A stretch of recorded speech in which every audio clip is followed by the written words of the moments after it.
One. We welcome you to Higley High School here in Gilbert, Arizona. So we have the two most recent 5A state champions facing off against each other. It's the Horizon Huskies taking on the Higley Knights. I'm Eric Castellan, joined alongside Zach Mott, and we've got a absolute thriller likely headed our way here. Zach, care to dig into that a bit? Yeah, absolutely. It's two offenses that have been really, really good this year. Maybe a little bit better have been the Higley Knights. They've scored 29 points or more in every single matchup this season. I think one of the most important things to watch tonight is for the Huskies defense. We talked a little bit about it in prior weeks, about how active they've looked, about how strong that unit has been for them.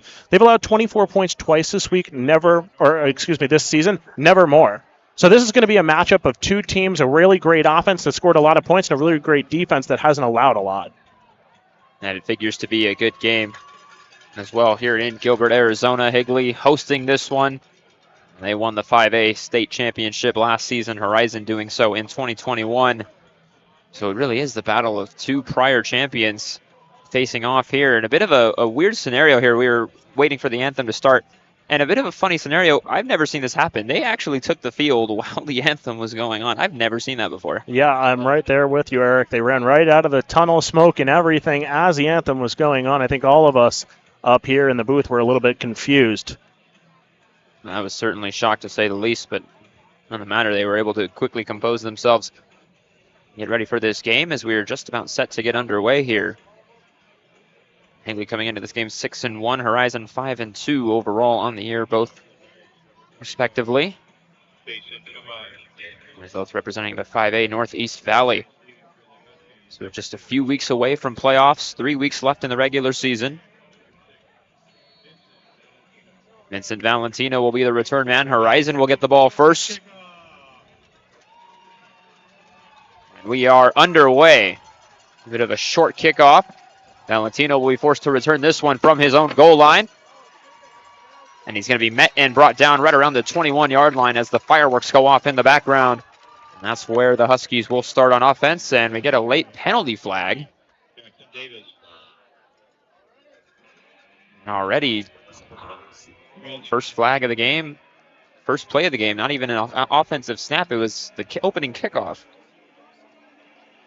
Not sure what direction this one is going to go, but I do want to mention before we get the call right here, and it's going to go against the Higley Knights, it looks like. That's the way the referee is pointing. But I did want to mention, obviously, we saw the return in the last game by Vincent Valentino, 98 yards to the house on the opening kickoff. So I thought it was really important coming into this game against a Higley team that's just been so good on offense for Horizon to start out with the ball. Yeah, no opening kickoff return this time around. But Horizon, after the penalty, gets set up at the 36-yard line. And the first snap is a run up the middle.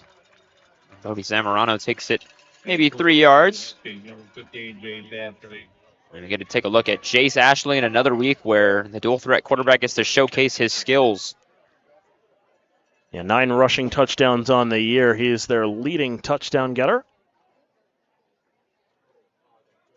2nd down and 6 from the 40-yard line. Ashley, empty backfield, and a swing pass over here to the left to Caden Cox. Makes a spin move, and he's brought down just past the sticks. It's good enough for a first down. A gain of 8 on a play. Nice little swing screen there. On 2nd and 6, they pick up 8 and get a first down. And that was Carson Cobb out in front of him trying to get a block. Had he broken free of that defender, Carson Cobb so impactful last week and really impactful for this defense this entire season. Hurry up offense here. Ashley will fake the handoff, and he'll dive up the middle after a gain of maybe 5. Gets to the 46-yard line. As they're into Higley territory. I'll actually mark him down at the 47, gain of 4. First time we've seen Jace Ashley hold it and keep it himself. Tends to run that option play quite a bit on this offense. We've seen it time and time again, and they're quickly back to the line here. On 2nd down, fake the handoff, pressure quickly in his face. It's complete to Carson Cobb. And he's brought down immediately at the line of scrimmage. No gain on the play. That was Donovan Hadu on the tackle right at the line of scrimmage. But Ashley able to stay composed and get it away. Coming down the line, It'll be a big 3rd down coming up here for this Horizon offense. They'll be faced with 3rd and 5. from the Higley 46. Shotgun. Ashley drops back. He's going to sling it to the left, and it's going to be complete. That's Adam Wagner with the catch, breaking a couple tackles. Still not down, and they finally rule him down by forward progress at about the 32-yard line. Boy, we were waiting for the whistle for quite a bit there. We never heard it. Yeah, there was some aggression from the defense. They were punching at that ball even after the play was definitely over. He wasn't trying to advance that ball at all, and they were getting a little chippy with him. And quickly to the line, Ashley. Hands it off here. Zamorano with the carry, and the penalty marker flies. Zamorano wrapped up after a gain of about 5. Anytime you see it in the backfield like that, you got to figure it's coming back, and it is. Holding against the Huskies. I'll bring him back 10. We'll bring up a likely 1st and long here, and those holding penalties really seem to get the best of this team sometimes. And really unfortunate because Bodie Zamorano kind of slipped through the defender there, made himself skinny as he tried to get through the gap, and I really liked what I saw from him, but unfortunately it won't stand, and it'll move this team back 10 yards. It'll be 1st and 20 now from the 42-yard line. Ashley has Zamorano behind him. Actually, it's Anthony Segura who takes the handoff here on 1st and 20. Picks up 5. They're able to get half that yardage back. It'll be 2nd and 15 now from the 37. Gain of 5 by Anthony Segura, the backup running back who, much like Zamorano, gets a fair share of carries in this offense. And he's gotten his fair share of scores as well. Yeah, he has 8 touchdowns on the year, tied at the moment with Zamorano. 2nd and 15. Ashley drops back to pass. Slings it to his left. It's tipped and incomplete. Looking for Caden Cox there off of his hand. And it falls harmlessly to the turf to force a 3rd down. Anytime you see a ball deflected like that, you got to be worried of the tip drill there. 3rd down. Yeah, and Ashley just missed that. I mean, threw it right behind him, had Cox streaking towards the middle of the field there. He was open, had space between defenders, and just threw it right behind him. So a big 3rd and long play here for this Knights defense as they look to get a stop just a little outside Canyon Floyd's range. And even though he's got the leg, this would be about 54 yards from here. Ashley, a bit of a fake here. They're going to hand it to Zamorano on 3rd and 15. He's got plenty of room. And he's into the end zone for a touchdown. Penalty marker is down. And this looks like the area for holding. And none of the Horizon players are celebrating. I think they know it as well. And it is holding against the Huskies. Usually on a play like that, when you see somebody streaking towards the end zone, even with a flag down, sometimes you know. And I think they knew that it was against them there. Yeah, it was a really good misdirection play regardless of the holding. I think Ashley kind of faked out this defense a little bit, had a couple defenders going the wrong way, and Zamorano came around the edge. But I think that's where they got the hold on the edge when Zamorano finally got there. 23. So a crushing penalty there. They had a touchdown, but the holding penalty negates that. Brings up 3rd and 23 from the 45-yard line. Ashley fakes the handoff. Or actually, he didn't. He faked me out, actually. Hands it to Zamorano, and he's brought down behind the line for a loss of 3. That'll spring this crowd to life. And a big 3rd down stop brings the punting unit on for Horizon. Yeah, this is a Horizon team that rushed the ball 39 times against Notre Dame Prep 2 weeks ago. The Higley defense knows they're going to try and run this football, so they're going to play up. They played up right there, got in the backfield, and stopped Zamorano for a loss. So the punt formation here. Nigel Eason, the return man for Higley, waiting inside his own 10-yard line, waits for the fair catch. And he secures it right at the 11-yard line. That'll be a chance for this Higley offense to take their first opportunity here. And Zach, you know quite a bit about this Higley offense. Go ahead and let us know on them. Yeah, no, they've been really, really good this year. Started the year out with Gunnar Fagrill as the quarterback. He started the first 4 games for Higley due to eligibility issues for Haugo. But Luke Haugo came back. He holds 5 offers from ASU, Arizona, NAU, Oregon, and Oregon State right now. So that tells you kind of the talent that Luke Haugo is. They moved off of Fagrill, who had been playing really well, right away for Haugo, and he has been really, really good in 2 games for them as 10 touchdown passes. So Haugo will be out there. It actually does look like Gunnar Fagrill is the quarterback out there. I see a 15, and that is on the roster, Gunnar Fagrill. So it is. Actually, it's Fagrill, excuse me, according to the PA announcer. This is a swing pass to the right side. Tiptoeing his way out of bounds. Nice little swing pass there to Tavon Sewing. Swing pass gets him about 8 yards. It'll be 2nd and 2. Fagrell throws it to his left. It's complete, but being wrapped up right away behind the line of scrimmage. And a big tackle there. A loss of maybe 3 on the play. 3rd and 5 now coming up. Trying to work quickly here. This Higley offense really trying to keep the defense off balance. Fagrell will fake the screen pass, and he has room up the middle to run. And he flings forward for the first down. A nice little fake screen gets him about 8-9 yards. And it's good enough for a Knights first down. Yeah, a bit of a shock, I think, to both of us that Fagrell is in this game. Thought Hauge was certainly going to be starting, but Fagrell moving the football efficiently so far.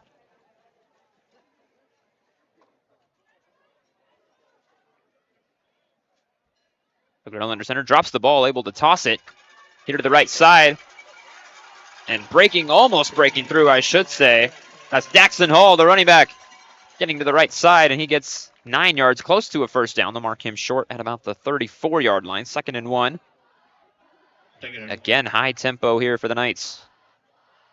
2nd and 1. They hand it to Hall. Flag flies. Hall's brought down well past the first down marker. Let's see what the flag is.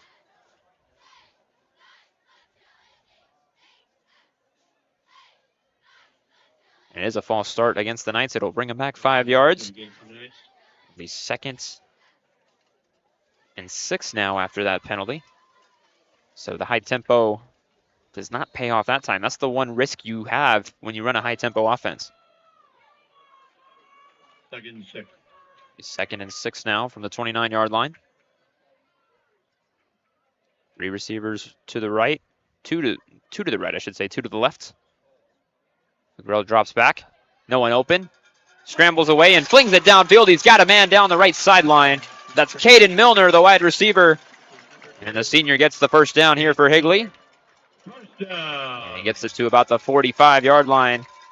Gain of 16 on the play, and once again, the Knights are in hurry up.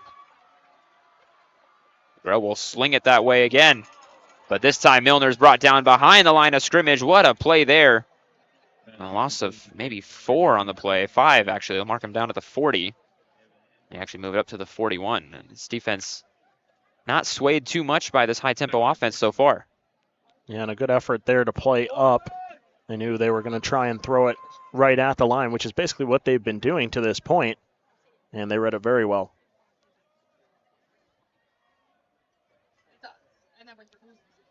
Grell hands it off here. Back to Hall up the middle. Gets maybe 2 yards. It'll be 3rd and 12 at about the 43-yard line. So now Higley's faced with a 3rd and long, and the Horizon defense looking to make a big stop and get the ball back on offense, as we've already played through half this first quarter. Although I will say the scoreboard is broken. Fagrell under pressure on 3rd down. Rolls to his right, swings it, and it's incomplete. He had a receiver down there, but it was just out of his reach along the sideline. It'll be 4th and 12 coming up, and the punt team coming on here for Higley. What a stand by the Horizon defense. Yeah, great effort there. They got Fagrell uncomfortable, rolling out of the pocket, and he just couldn't make that throw. It sailed a little bit too far out of bounds for his intended receiver, but they've looked, as we expected, active tonight. Valentino back deep here for Horizon. Punt is away. Telling his teammates to stay away from it, and it's actually a very good punt. This will roll inside the 10-yard line. It'll be down at the 8, maybe the 7. It's still kind of inching a bit, and it'll come to a stop there, and that's where Horizon will take over. What a great punt there. And Horizon's going to be backed up inside their own 10-yard line. And the way this Higley defense has been playing, the pressure,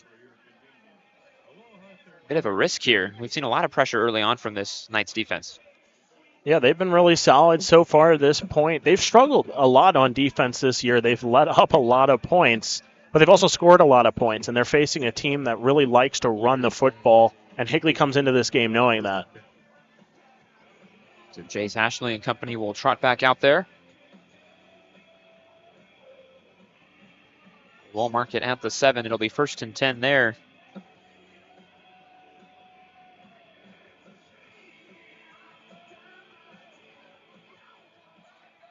And on 1st down, Ashley hands it off to Zamorano. We wrapped up after a gain of about 2, maybe 3, and mark him down at the 9-yard line. Gain of 2 on the play. It'll be actually gain of 3. 2nd and 7 from the 10-yard line.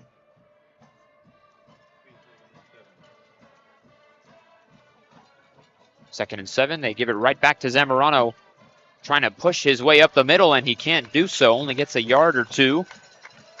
That defensive front for Higley is putting in some work. They're really stopping these running backs at the line of scrimmage. Only a couple times we've seen them break through so far. Yeah, just not a lot of running room, really, for Bodie Zamorano. Quite a different look from last game against Notre Dame Prep, where he had 189 yards on 23 carries, averaged 8.2 yards per carry. So 3rd down quickly here. Ashley, another misdirection.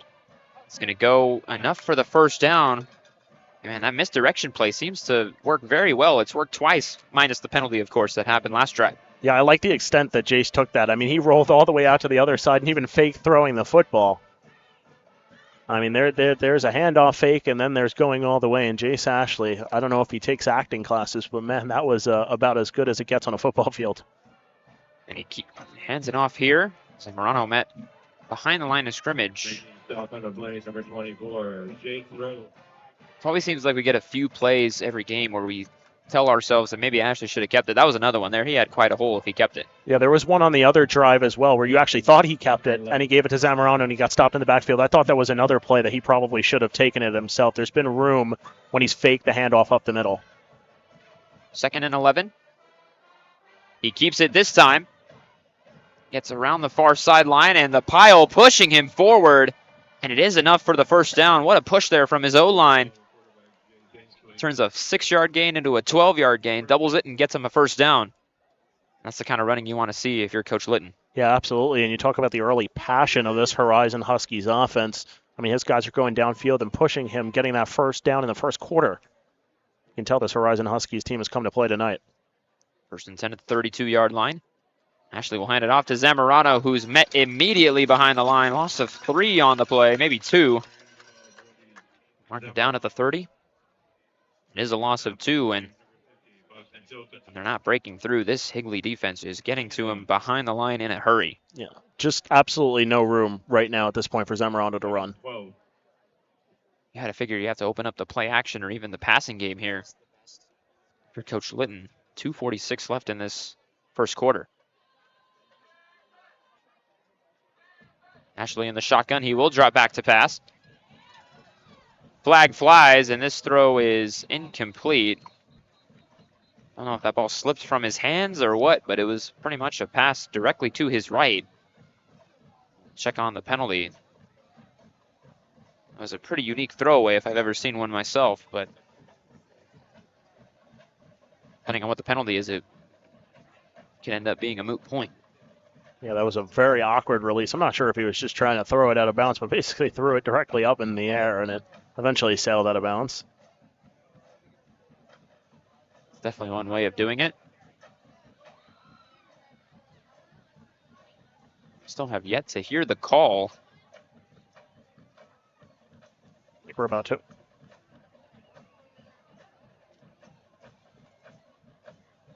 I think he's actually telling him, I think they're talking about whether it's grounding or not, and he's saying that regardless, it's against the Huskies. It's a holding call. Their 3rd one already here in this 1st quarter. The discipline, we've seen it, especially in road games, we've seen it become a factor. In that infamous, highly penalized game between Horizon and Desert Mountain, we saw a lot of penalties in that game by both teams. And here already 3 crucial holding calls before the 1st quarter comes to a close. And I think that discussion by the referee with Higley head coach Zuby was whether or not they wanted to accept the penalty, because that would have made it 3rd and 12 and now 2nd and 22. And Zach Jones in at quarterback. He slings it to his right, and he's brought down. Ball came out, but it's recovered Actually ruled it an incomplete pass. The referee clarifying that. Bit of a mixed discussion. Third down. But it'll be an incomplete pass. It'll be 3rd and 22 from the 20-yard line.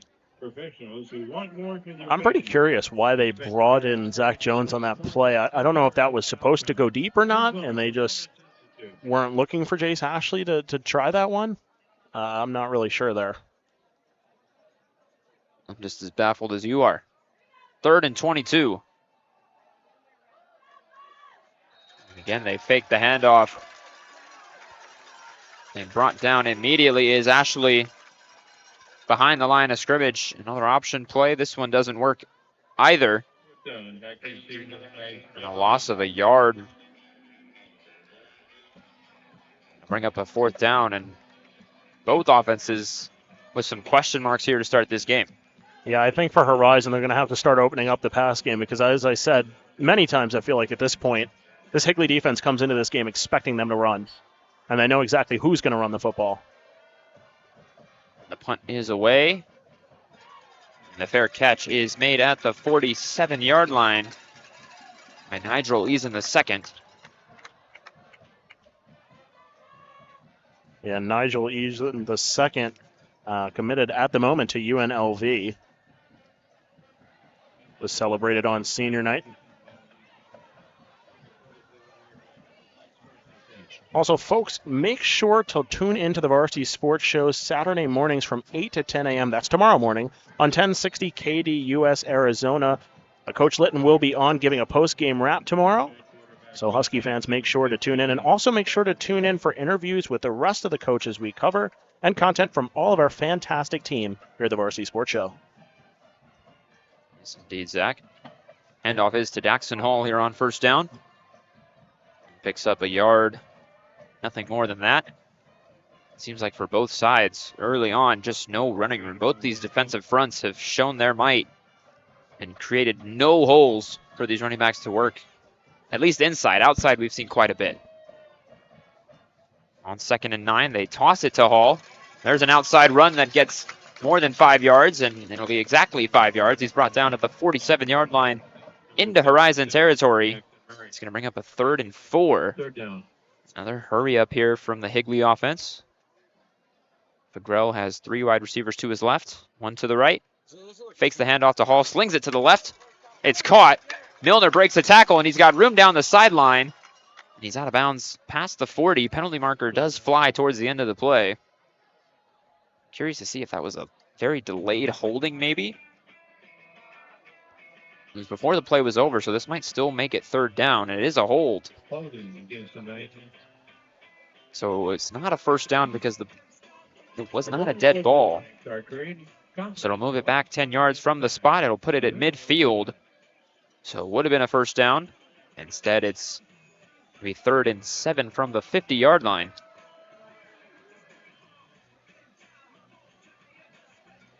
So really a loss of 3 on that penalty just because it's always inconvenience when the penalty happens past the 1st down marker, and it happened there. We rarely see that, too. Yeah.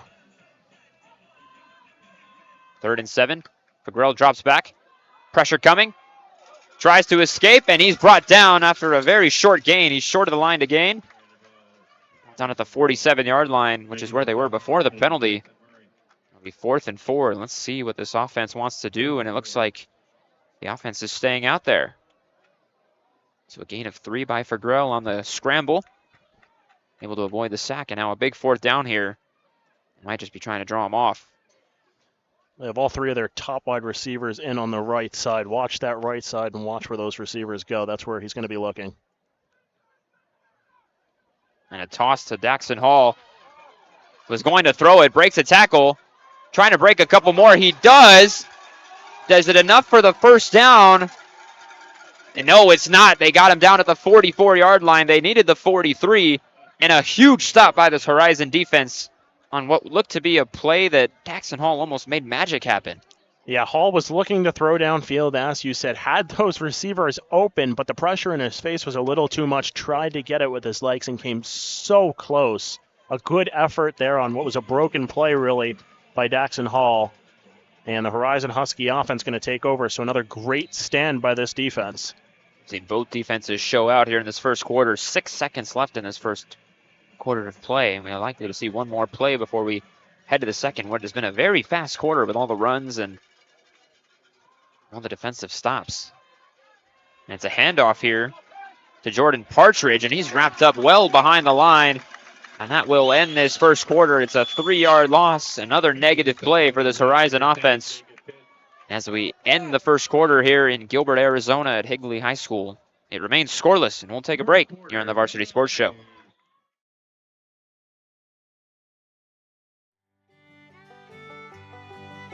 Hey folks, J.R. Lambright here, special field correspondent for the Varsity Sports Show.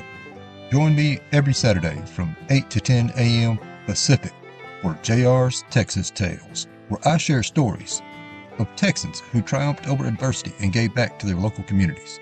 Tune in for a bit of gritty edification on KDUS AM 1060, Arizona.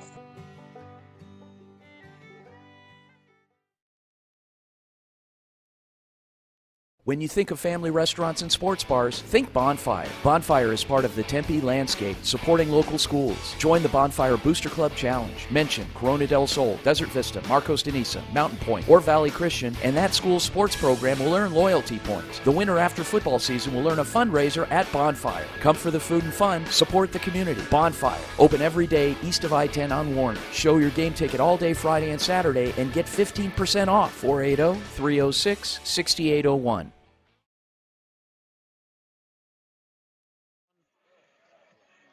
Here in Gilbert, Arizona at Higley High School for the start of the second quarter in a scoreless game. After one quarter, it's been the battle of the defenses for the most part. A lot of negative plays, a lot of running plays that are going nowhere. Both teams have barely scratched the surface in terms of being on the opposite side of the playing field. 2nd and 13 here for Horizon to start this quarter at their own 41-yard line. Ashley, 3 receivers left, 1 to the right. He'll roll out to the left, and he'll throw it downfield looking for his receiver Partridge, and it's out of his reach. Almost a big play there, just overshot his junior receiver, and it'll bring up 3rd and long. Ladies and gentlemen, I'll tell you, to open up this pass game for Horizon, I really like when they run these play-action sprints to either sideline. I feel like that's one of the plays that Jace Ashley is most comfortable with when throwing the football. He gets out in space. Often he's able to outrun the defenders. He's able to set his feet and make a throw. That time, that throw sailed a little bit wide of his receiver. 3rd and 13, Ashley going long again. Has a man down there, but it's just out of his reach as well. Looking for Vincent Valentino. That one's incomplete. He had Caden Cox open over the middle as well. He threw his hands up in disgust as he wasn't able to get that ball either. And another 3rd down stop will bring the Horizon punting team back on. And I don't mind the play design there. I don't mind going to Vincent Valentino deep. You just have to have a little bit more patience. He had the time to stay in the pocket, sit back, wait an extra second, and then fire that football, and Valentino would have been able to catch up to it. Fortunately, just threw that one a little too early and a little too far. Canyon Floyd will punt this one away, a very long punt. This one will end up bouncing into the end zone for a touchback. There, Canyon Floyd's leg works out to be a bit too big of a foot there. Not able to down it inside the 20. It'll be a touchback. That's where Higley will come back out for their 3rd drive of the game. This will be their 3rd, and this will mean both teams will have 3 offensive drives. First 3 for Horizon have not resulted in any points. Higley looking to break that trend here. Let's start the 20.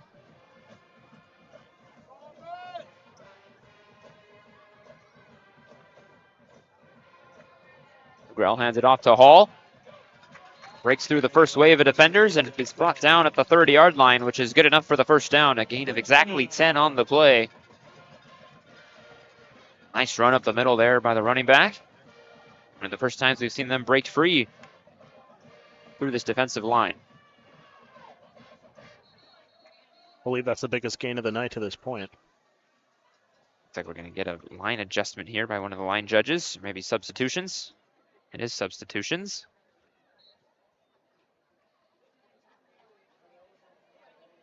So 1st and 10 from the 30. Burrell hands it off to Hall. Trying to bust his way to the outside. Can't do so, and he's brought down behind the line by a group of Huskies there, and it'll be a loss of 1 yard. Looks like more than that, but somehow he's able to almost get back to the line of scrimmage there. 2nd and 11 for this Higley offense. And Figueroa drops back. Slings it over the middle, almost intercepted. Anthony Segura almost came down with a glorious interception, able to leap as high as he could, just could not quite corral it. That would have been a big play for this Husky defense. Instead, it'll fall to the turf. It'll be 3rd and 11. He should have came up with that one. I mean, he's an offensive player. He's a running back that can catch passes. You work all week in practice to catch those, and unfortunately just couldn't corral that one. He had a great shot at it, though. Grell on 3rd and 11. Blitz coming. Swings it out to his running back, and he's got nowhere to go. These defenses are really showing out here when it matters most. And 3rd and long, yet again, proves to be a moot point. It'll be 4th down and a quick 3 and out for the Knights offense.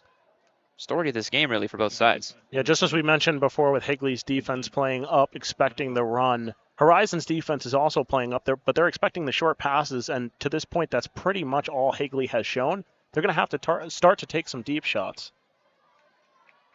Vincent Valentino awaiting the punt. Almost blocked.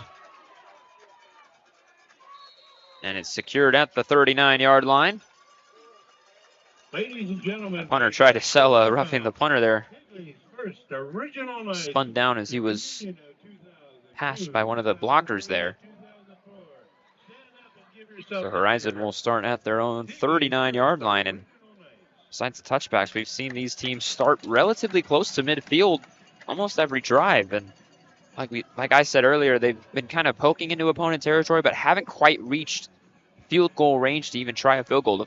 The closest we've seen anybody get was Horizon get to that 37. And before that touchdown got called back, and that touchdown play was really the only big play that should have happened that wasn't. So 1st and 10 here. Ashley will hand it off to Zamorano. He gets a gain of about 4 on 1st down. And Zamorano slow to get up. He can't get to his feet. We're going to take a quick injury timeout, and we'll be back after this.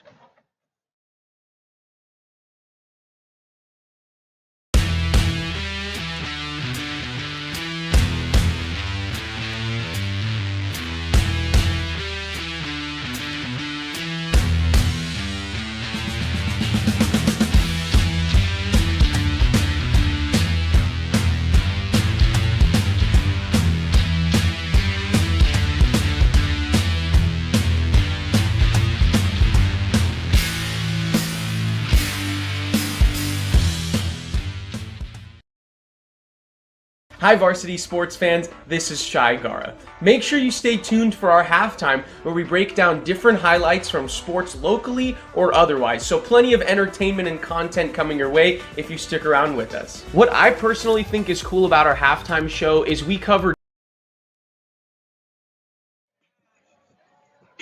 All right, we're back after the injury timeout. Zamorano able to walk off under his own power. So Segura in at running back in a tight formation here on 2nd and 6. Motion. Be a false start here against Horizon. Got 3 guys moving at once.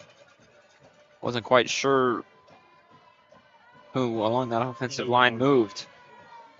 Someone did, and it's a 5-yard penalty. It'll bring him back to the 38-yard line.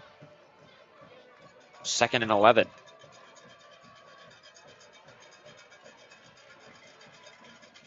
Ashley looks over towards the sideline.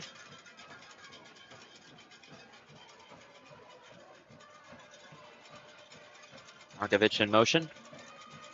Now on 2nd and 11, they hand it to Segura here on 2nd down. Able to get a pretty large chunk of that 11 yards. He gets about 8 here. Sets up a relatively 3rd and short. It'll be 3rd and 3 at their own 46-yard line. Segura with an 8-yard run there. Another big third down here for this Horizon offense. I think Jace turned the wrong way there. It looked a little bit awkward and a little bit of a longer run than it had to be there for Segura. Segura will get the ball again here on third down, and he's brought down at the line of scrimmage. Go to almost the exact same play. It only gets him 1 yard. It'll be 4th and 2 at the 47-yard line.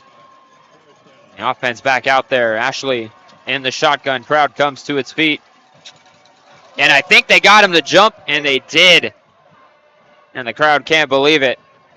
They were able to get the Knights offside. It was Jonathan Shively, the D tackle, that jumped offside there, and it'll be a first down for Horizon. And that time, getting him to jump worked.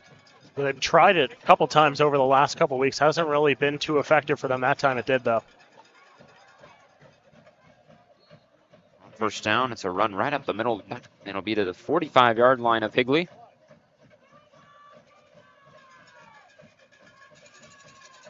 Segura still in there. Zamorano still being looked at on the sideline. 2nd and 7. The Higley 45.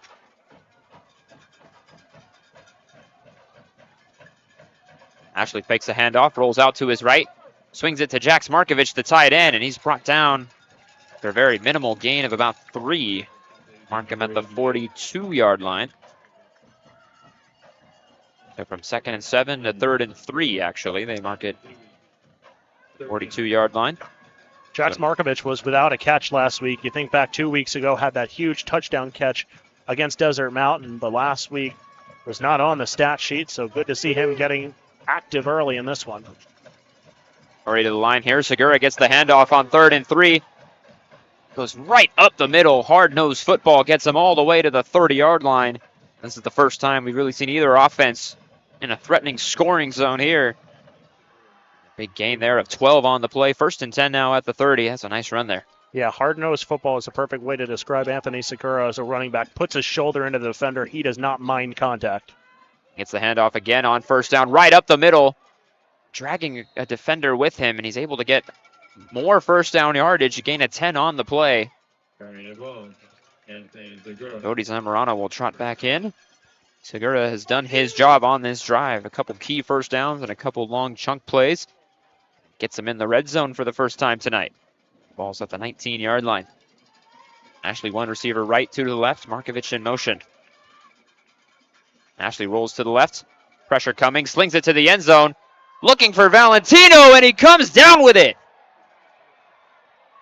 What a catch by the wideout. Gets Horizon on the board. It's 6-0. What a catch there, Zach. Ashley tossed that one up, and the defender had solid position on Valentino, but he didn't have the hops. Valentino right above his head. Mossed him, if you will. And the Huskies find themselves on the board first. Impressive catch there from Vincent Valentino, who will now move to holding duties on this kick. Yeah, sure. Catch a big touchdown pass where you moss the defender. And then, yeah, let's hold the extra point attempt while we're at it, too. And Canyon Floyd tacks that on. Good. 7-0 Horizon as they strike first in this highly anticipated regional matchup. And we got to go back to that play. That was, like you said, Ashley was floating it up there, hoping to give his receiver a chance. And Valentino let his quarterback know he's got him. He, like you said, mossed the defender and came down with it.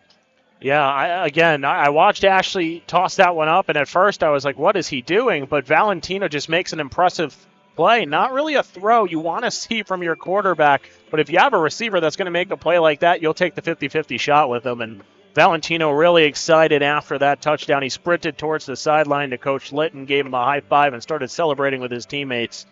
You love to see it. He had the exciting run back a couple weeks ago, and now finds himself and the Huskies on the board first in this one. Classic Cup. He went to go celebrate. Of course, after holding the extra point attempt, he had to make sure he did his other duties first. And the last 2 games, a kickoff return for a touchdown, and mossing a defender. That's a pretty nice season, if you will. That's a nice highlight reel for a season. He's done that in 2 weeks. Well, you know what they say, the lights shine brightest on Friday night, and Vincent Valentino shows it. 20-yard line. Canyon Floyd's kick goes out of the end zone for a touchback. It'll be 1st and 10 to the 20 for the Knights as they look to now answer Their first three drives have resulted in punts and even one turnover on downs. Now find themselves trailing. Horizon was able to score first. Almost halfway through the second quarter as we get to the end of the first half. Higley offense, we've seen them score a lot. Like you said, 29 points per game this year. This Horizon defense doing its part early on. Milner in motion here on first down. Swings it to Daxton Hall. Bit of a broken play there. You saw Fagrell look to his left as if to hand it off, but Hall was already running to his left, and a bit of a broken play turns into a loss of about 4 there. Quite sure what happened. It'll be 2nd and 14. One of the best defenders for this Horizon Huskies team, Carson Cobb, in on that tackle. He has been everywhere, and then some tonight. You've seen him play tight end a handful of times on offense, too. He is everywhere. We're going to get a timeout called here by Coach Litton in the defense. 6:02 to go in this first half. And this defense, as they come off the field on timeout, we got to give them some praise. They have done a heck of a job here in this first half, limiting this high-flying Higley offense. Like you said, they score a lot of points a game, and we're getting near halftime here. They don't have a point on the board. Yeah, coming into this one, I thought this was possibly the toughest offense that Horizon was going to have to face all season long, as we mentioned several times now. 29 points is the least amount they've scored in a game, which is pretty ridiculous. They've played legitimate competition. They've played very good teams, and they've just been able to have their way with any defense they've faced. But the Huskies, they've been up to the challenge tonight. And as I said before, Carson Cobb, one of the leaders on this defense, has been everywhere. In the backfield, he's just been sensational. Really the leader of this defense for sure. He's everywhere.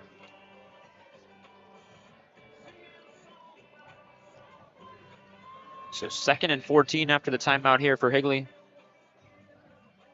The 16-yard line. Blitz coming. But it's a run to the outside with Daxton Hall. He has the speed to get to the edge. Almost gets the first down. He's marked out at about the 25-yard line. 9-yard gain there. Sets up a 3rd and very manageable. And with the blitz coming, it was a good time to run a sweep play. Fagrell got lit up after he handed that ball off. 3rd and 5. Hall gets the carry, and he's met after a gain of 2, maybe 3. They'll put him down at the 28-yard line. It'll bring up a 4th and short. And the punting team will come on here for Higley. They're too deep in their own territory to risk it. After they got stopped last time on 4th down. Not going to risk it this time. So that's 4 stops now for Horizon on defense. It's Higley offense in this game.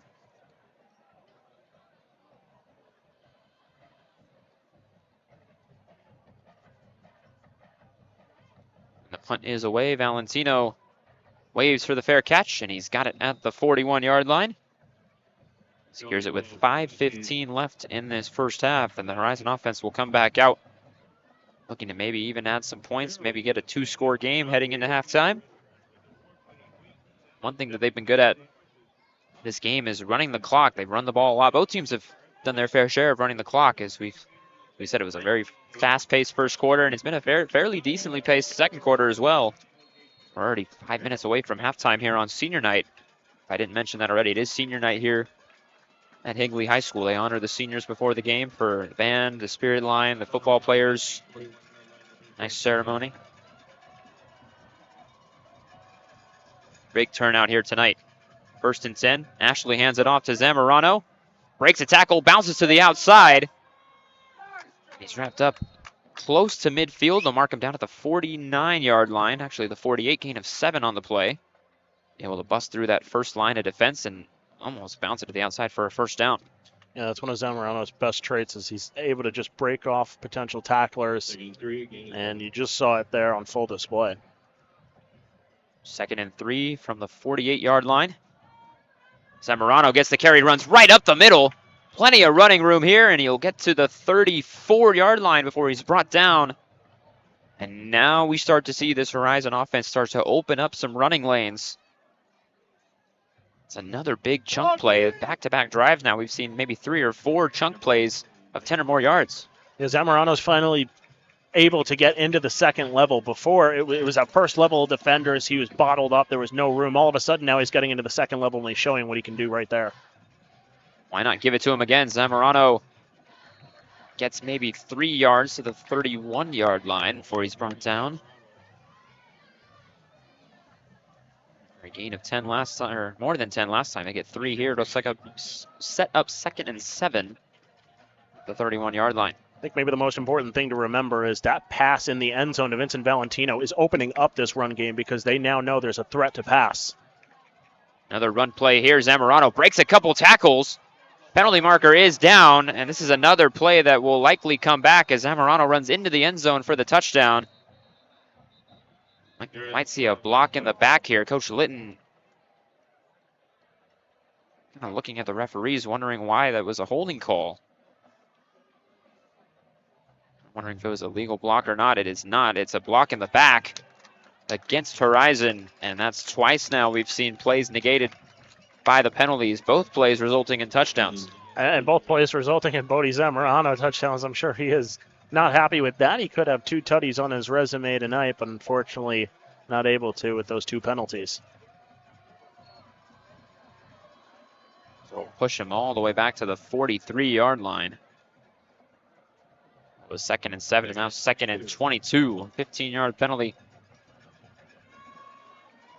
Ashley keeps it here, and he's got nowhere to run. Tried an option roll out to the right, and he's brought down for a loss of 5 on the play. They mark him for a loss of 3, but to the 46, 47-yard line. Make that 3rd and, my math's not deceiving me, 3rd and 26. Or actually, they say 3rd and 24. Ball's at the 47-yard line. They need the 24-yard line.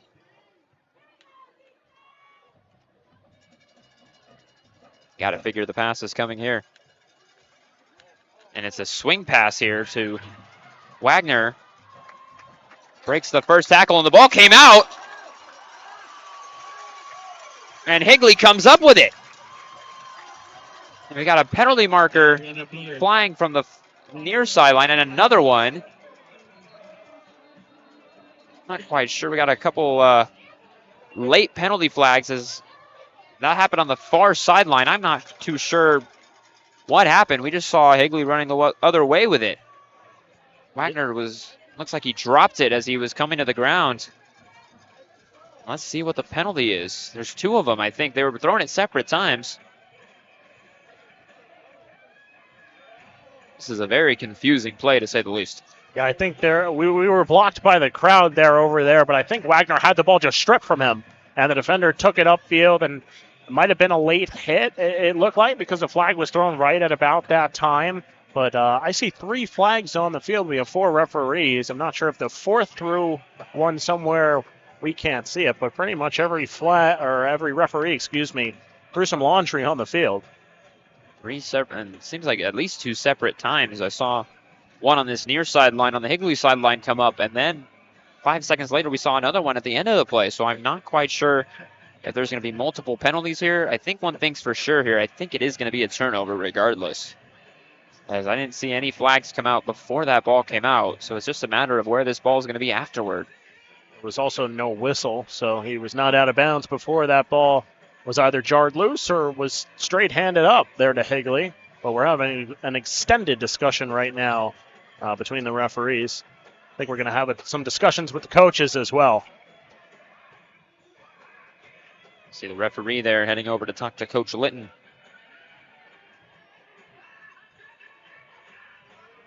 Sorting out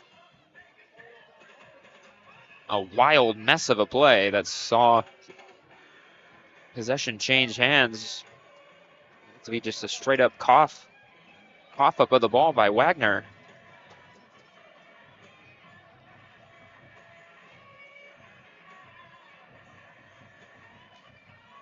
I want to go back to that play. I really thought if Jace Ashley had thrown that to Wagner, and if it was the design play, Wagner had 2 receivers downfield wide open. I thought at first that's where they were going to try and go to the double pass, but Wagner just took it himself and tried to gain the yards and turned it over. But if that had been the play design, they had 2 guys streaking down the middle of the field wide open and would have possibly had a chance at a touchdown. Getting discussions to both sides here as looks like they're moving the chains on the other side. Looks like they've got the first down marker at the 43. Looks to be offsetting penalties just based off that. You had to figure there was a couple dead ball fouls by both teams, especially one after the whistle. Let's get the final call here. After the play, a sideline infraction, it looks like, on Higley, and an unsportsmanlike conduct against Horizon. Actually, and a sideline infraction by Horizon. So 2 on Horizon, 1 on Higley. All of them offset after the play from the dead ball spot. So it'll be at the 37-yard line, I should say.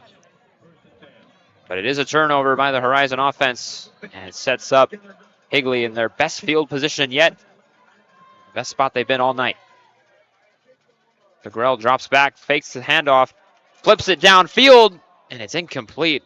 Overthrowing. Throwing JD to Cosmaker. Junior wide receiver, 6'5". Big body out there. He's got some hands on him too. But just straight up overshot him. Yeah, and a really good-looking throw there from Fagrell. Just with the way the ball came out of his hand, certainly looks like he'll be able to take those deep shots for the rest of the game. He throws a very pretty ball, but as you said, just a little bit overthrown. But I like the way he throws that deep ball. Fagrell drops back on 2nd and 10, zings it to the left. It's caught and getting his way over the middle and brought down by the horse collar. That'll draw a flag. And they'll bring this crowd yet again to its feet. It'll be a half the distance to the goal penalty. Tavon Suing with the catch. Brought down by the horse collar. So put them even closer to the end zone as 3 minutes remain in this first half. And it took a turnover for this Higley offense to come to life. They're inside the 10-yard line after the penalty with a chance to even the score. Quite a shock to the system here for this Huskies team. 1st and goal at the 7-yard line. Fagrell drops back, throwing to the end zone, has a man wide open and is dropped. Jaden Taylor was all alone in the near corner of the end zone. Couldn't come up with it. 2nd down. Jaden Taylor had 2 touchdowns last week. Could have had his first of the week right there. But again, just a little bit overthrown from Fagrell. Had him wide open in the corner of the end zone. Didn't have to rush that throw and didn't have to throw it as hard as he did. Could have definitely floated that one, but just didn't. 2nd and 7. Fagrell fakes the handoff. And he's going to be brought down immediately for a loss of 3 yards at the 10-yard line. It looked like whether he handed it off to Daxon Hall or not, they were both going to be met as soon as they touched that ball. 3rd and 10. Or I should say 3rd and goal from the 10. Goal to go here. If you're Horizon, holding him to a field goal here would be huge after the turnover you just had. 3rd and goal from the 10. Fagrell, flag flies. Wide open in the end zone is Taylor again for the touchdown. Gonna await the penalty here. It's gonna be a legal shift on Higley. You can see the far judge make the call. And usually when the flag goes up as the play takes off, it's usually either a false start or a shift, and it's a shift here.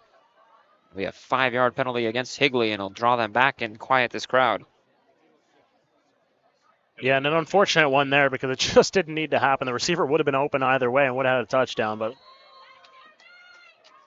man, just unfortunate break after unfortunate break for this Higley offense. Going Horizon's way for sure. It's pushing him farther back from the goal line. They're 15 yards away now, and they started at the 7.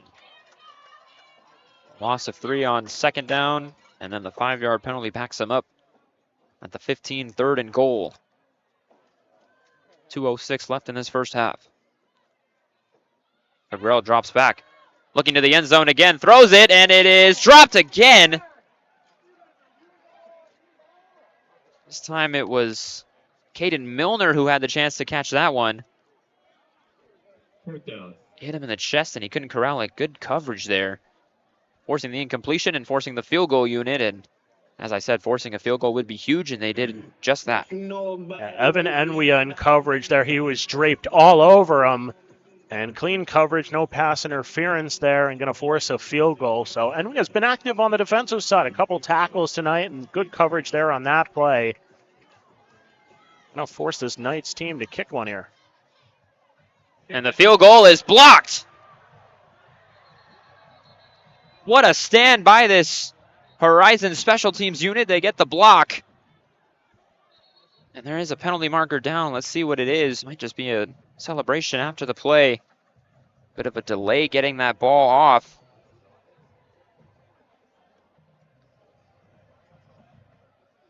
And it is a after the play penalty, another sideline infraction on Horizon. Regardless, they get the stop.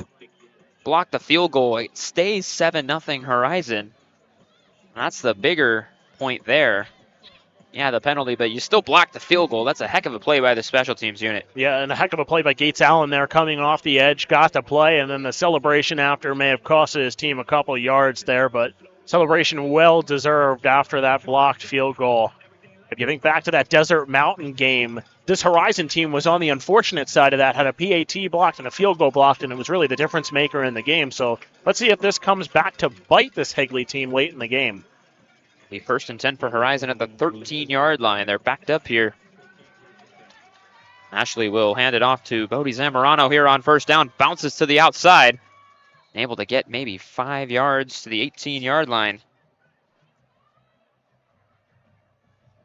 Gain of 5 on the play. It'll be 2nd and 5. Actually mark him at the 19. Gain of 6. 2nd and 4. So you get closer to a minute and a half. Another handoff right up the gut, bounces to the outside again. That's Zamorano, and he's flung out of bounds at the 25-yard line. Good enough for a 1st down. Some tough running from these running backs. Yeah, and a good job there to get out of bounds as well and stop the clock. Horizon did get the ball first to start the game. Higley will get the ball to start the 2nd half. Any kind of points here would be huge heading into halftime. All the more important that they block that field goal. Ashley, quarterback keeper, makes a couple moves, and he's going to be brought down right around the line of scrimmage. Short gain, maybe 2 yards. So you get under a minute 15 left in this 1st half. It's a gain of 3. It'll be 2nd and 7, 28-yard line. Yeah, not really a real sense of urgency here at this point for this Horizon offense. If they want to move this football down the field, they're going to have to take a shot, especially with the time remaining. Under a minute now. Ashley can't even get a play off. It's a pre-snap penalty, likely of maybe a false start. It's an offsides penalty against Higley. So offside against the Knights. So it'll be 2nd and 3 now after the penalty to the 33-yard line. I think it's important to keep in mind here, Eric, that Horizon does have Canyon Floyd. Ashley on the play fake, gets it to the outside. Carson Cobb with the catch. Man, he really is everywhere, isn't he? Yeah, a great defensive player, and you just see how active he is. Like, even catching the football, I mean, his whole motion of catching it and then swinging towards the sideline to make sure his momentum would carry him that way even if he was hit. I really like that. 39-yard line, 1st and 10 here, 50 seconds to go. Ashley drops back, trying to avoid the pressure, and he cannot. Brought down behind the line at the 35-yard line. Timeout, and a penalty marker flies. We've seen a lot of emotion from both sides. And they might get one of the Higley defenders for celebrating the sack there. I mean, you got to support the emotion from these young football players, but these referees are having none of it in this game. I've seen that from both sides. Yep, here comes the official call. And it is unsportsmanlike conduct against Higley. So push the ball to midfield, and more importantly, that stops the clock and really negates the sack. A 1st and 10 at midfield, and all of a sudden, there's somewhat of a chance now that Horizon's able to get some points before the half ends. Yeah, this penalty really bails out Jace Ashley. I didn't like what I saw from him there. The pressure coming. You're in the 2-minute drill. Just throw that ball away. Throw it out of bounds. Live to see another down. Don't take the loss and have the clock running. Now your team loses a timeout either way. Folks, be sure to stick around during halftime to watch exclusive Varsity Sports Show content from all of our fantastic team members. 44 seconds left in this first half.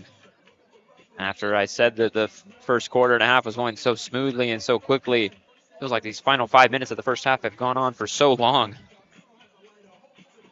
Another classic announcer's jinx there. We both had our fair share of those throughout this season. It's been a season of those for sure. Yeah, you can say that again.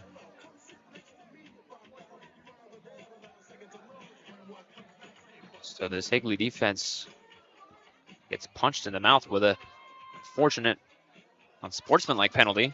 Sets up Horizon in midfield, and now we get another pre-snap penalty, and it's encroachment against Higley. The far judge over there signaling it against the defense, and it's a 5-yard penalty and just 3 yards that gets them closer to range to get some points. I think I saw a little bit of the reaction there from the offensive line. I thought it was going to be a false start. So 1st and 5 at the 45-yard line. Another misdirection. They hand it to Anthony Segura, who's got plenty of room up the middle. Untouched towards the end zone, and he's in for the touchdown. What a play call there. Another misdirection. We've seen it work so many times. This time it's Anthony Segura, the beneficiary. 13-0 Horizon, 34 seconds left in this first half. Yeah, Anthony Segura with his 9th touchdown of the year, now tying Jace Ashley. And he just broke out of that hole. Looked like the defenders might bear down on him, might be able to get there, but they just weren't able to. And Segura with a nice dart to the end zone and giving the Huskies a 13-0 lead, 34.2 seconds before the first half comes to a close. Canyon Floyd on to kick the extra point. It's up and through. Make it 14-0 Horizon.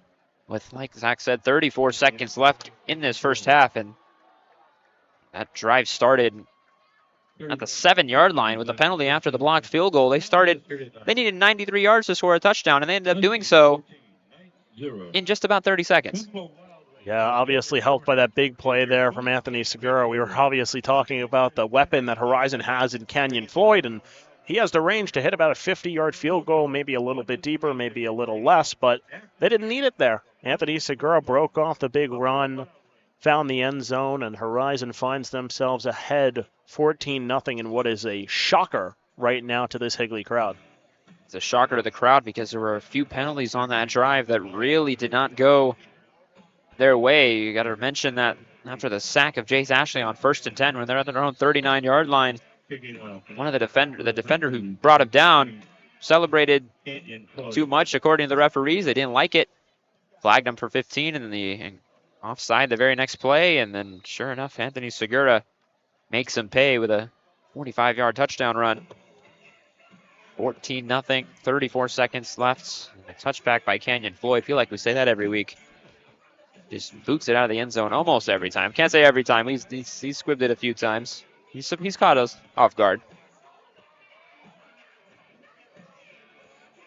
One of the leaders in the state in total kickoff yards. Believe he is still first in the state of Arizona. The ASU commit.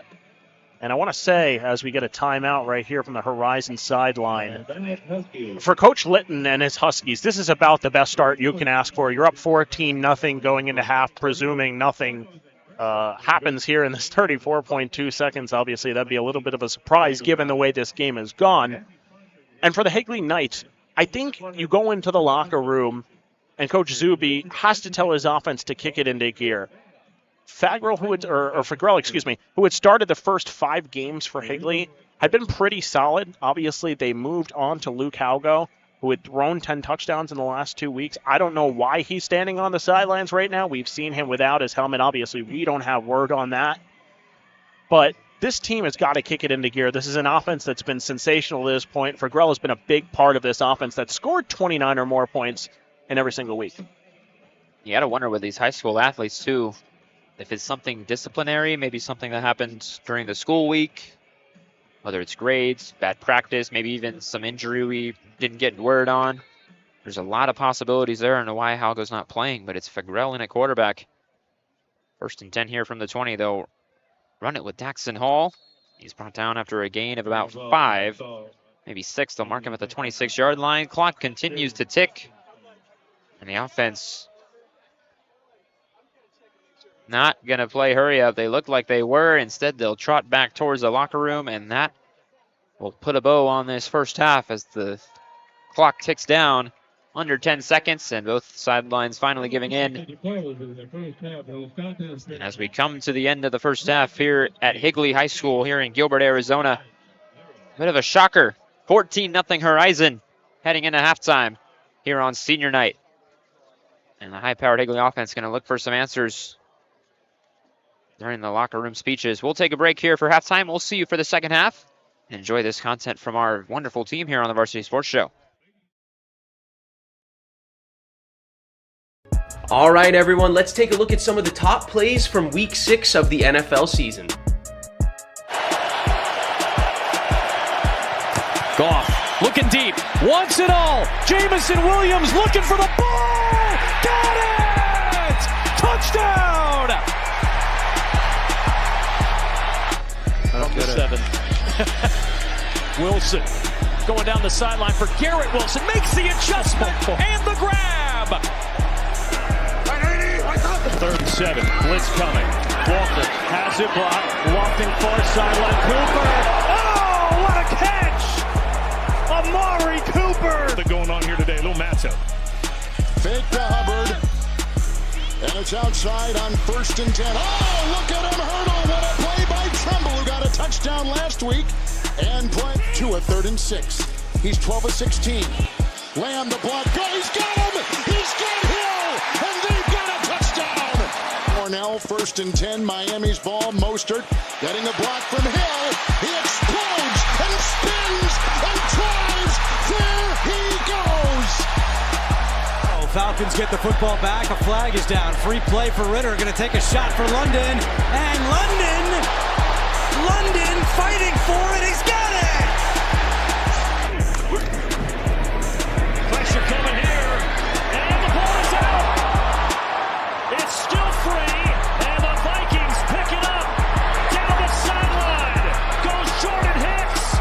And Hicks is in for the scoop and score. Position Kevin Stefanski wished to be. Not at all. Here's Walker. He has some time. Going to walk it up. Cooper's wide open. He's got it. Makes the move. Cooper, foot race. And he's taken down at the 25. Up top to Amari Cooper. 6. Hurts facing a 4-man rush. Over the middle. It's intercepted. Picked off by Tony Adams. Adams on the run. Breaking tackles. Tossed down inside the 10. We welcome those of you who are watching Arizona and the Rams on 1st down into the end zone. Breece Hall. Ritter on the slant. Intercepted. 2nd and 9. Smith in the pocket, hangs in there, throws it. Picked off. Lunging interception. Taylor Britt brought down in Seattle territory. Good try. Touchdown Saints. Rashid Shaheed. Back is Hubbard. Broken the block. In the end zone. Touchdown. Thielen.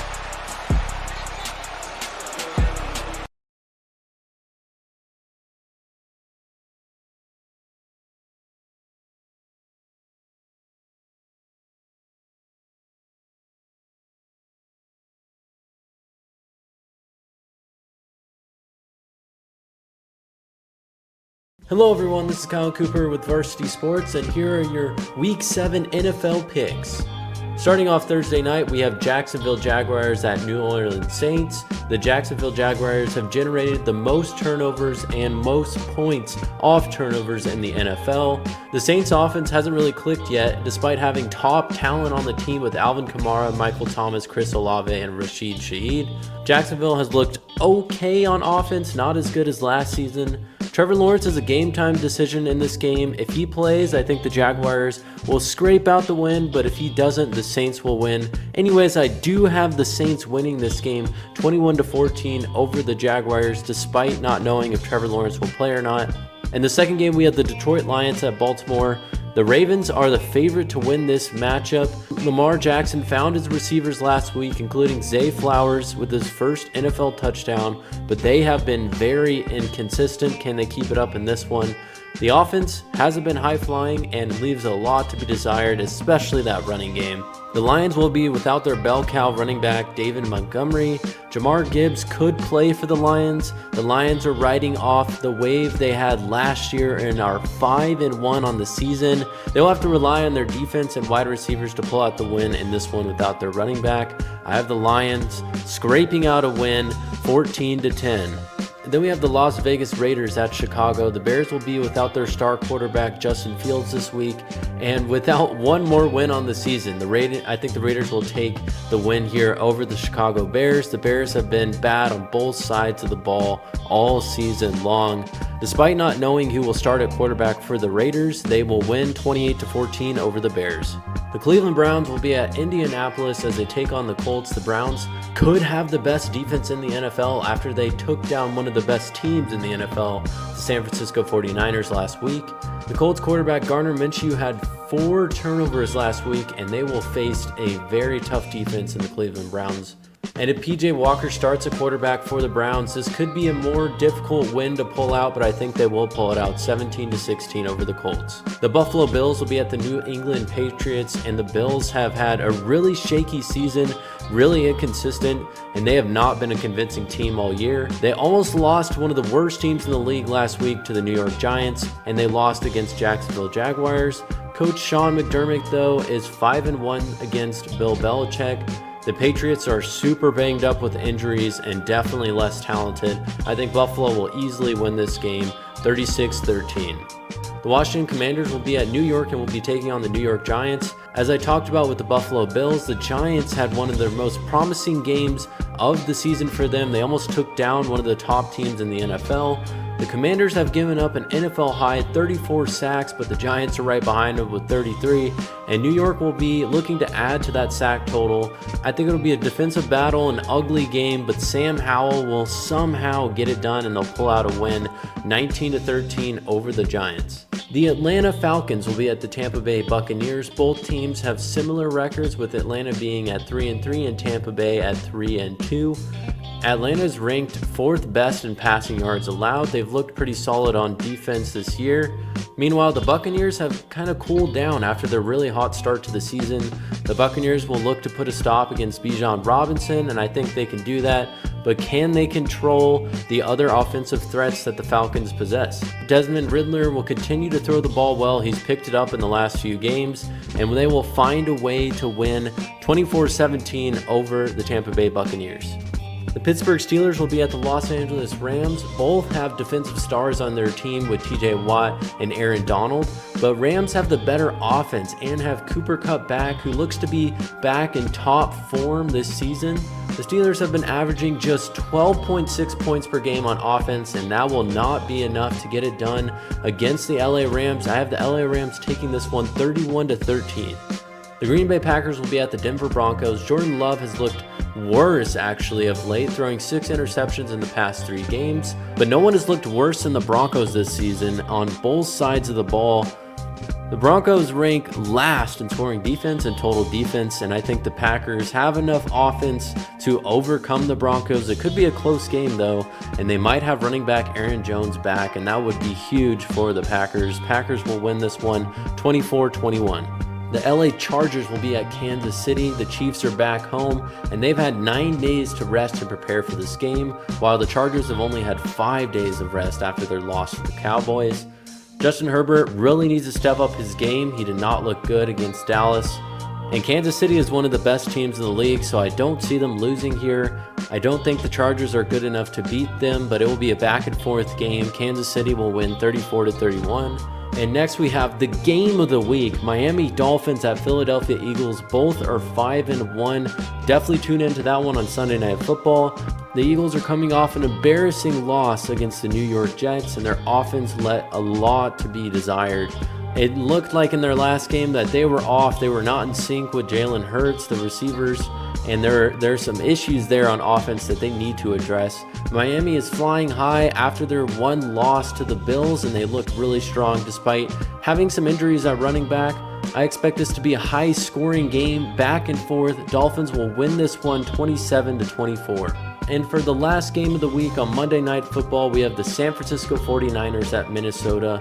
The 49ers looked actually human last week as they suffered their first loss of the season to the Cleveland Browns.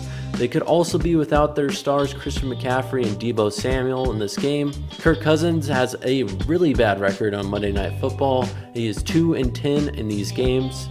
The Vikings will be without their star receiver, Justin Jefferson, and they only managed to put up 220 total yards on offense without Jefferson against Chicago, so that is not good for them. I don't think the Vikings have enough to take down the mighty 49ers. The San Francisco 49ers will win this game 31-13. And that has been your rapid previews of NFL games this week in my picks. Hope you guys enjoyed, and enjoy the second half of the games.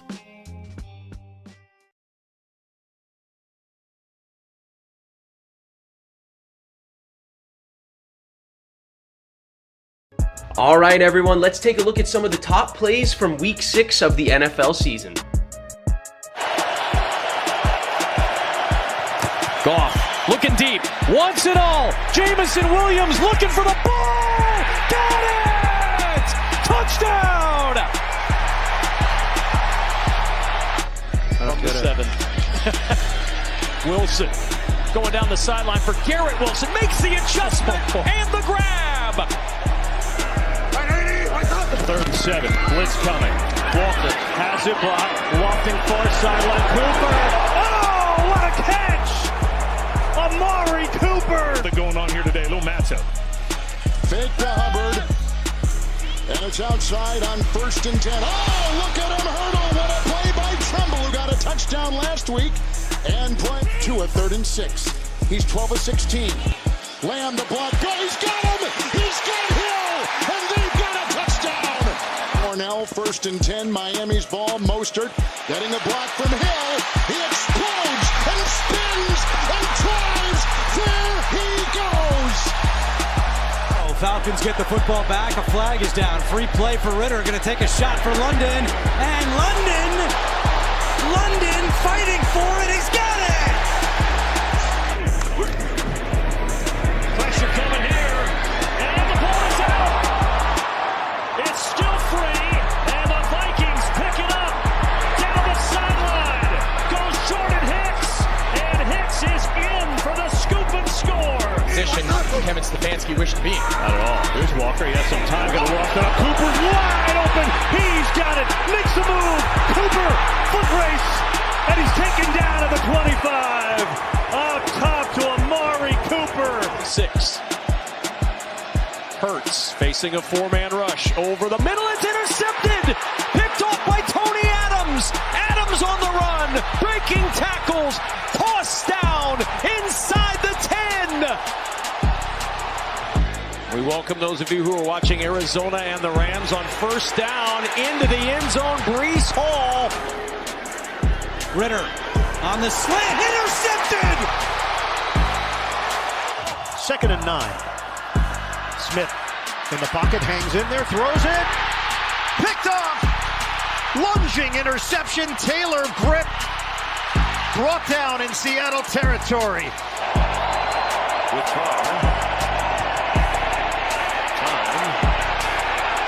Touchdown Saints. Rashid Shaheed. Back is Hubbard. Broken the block. In the end zone. Touchdown. Thielen.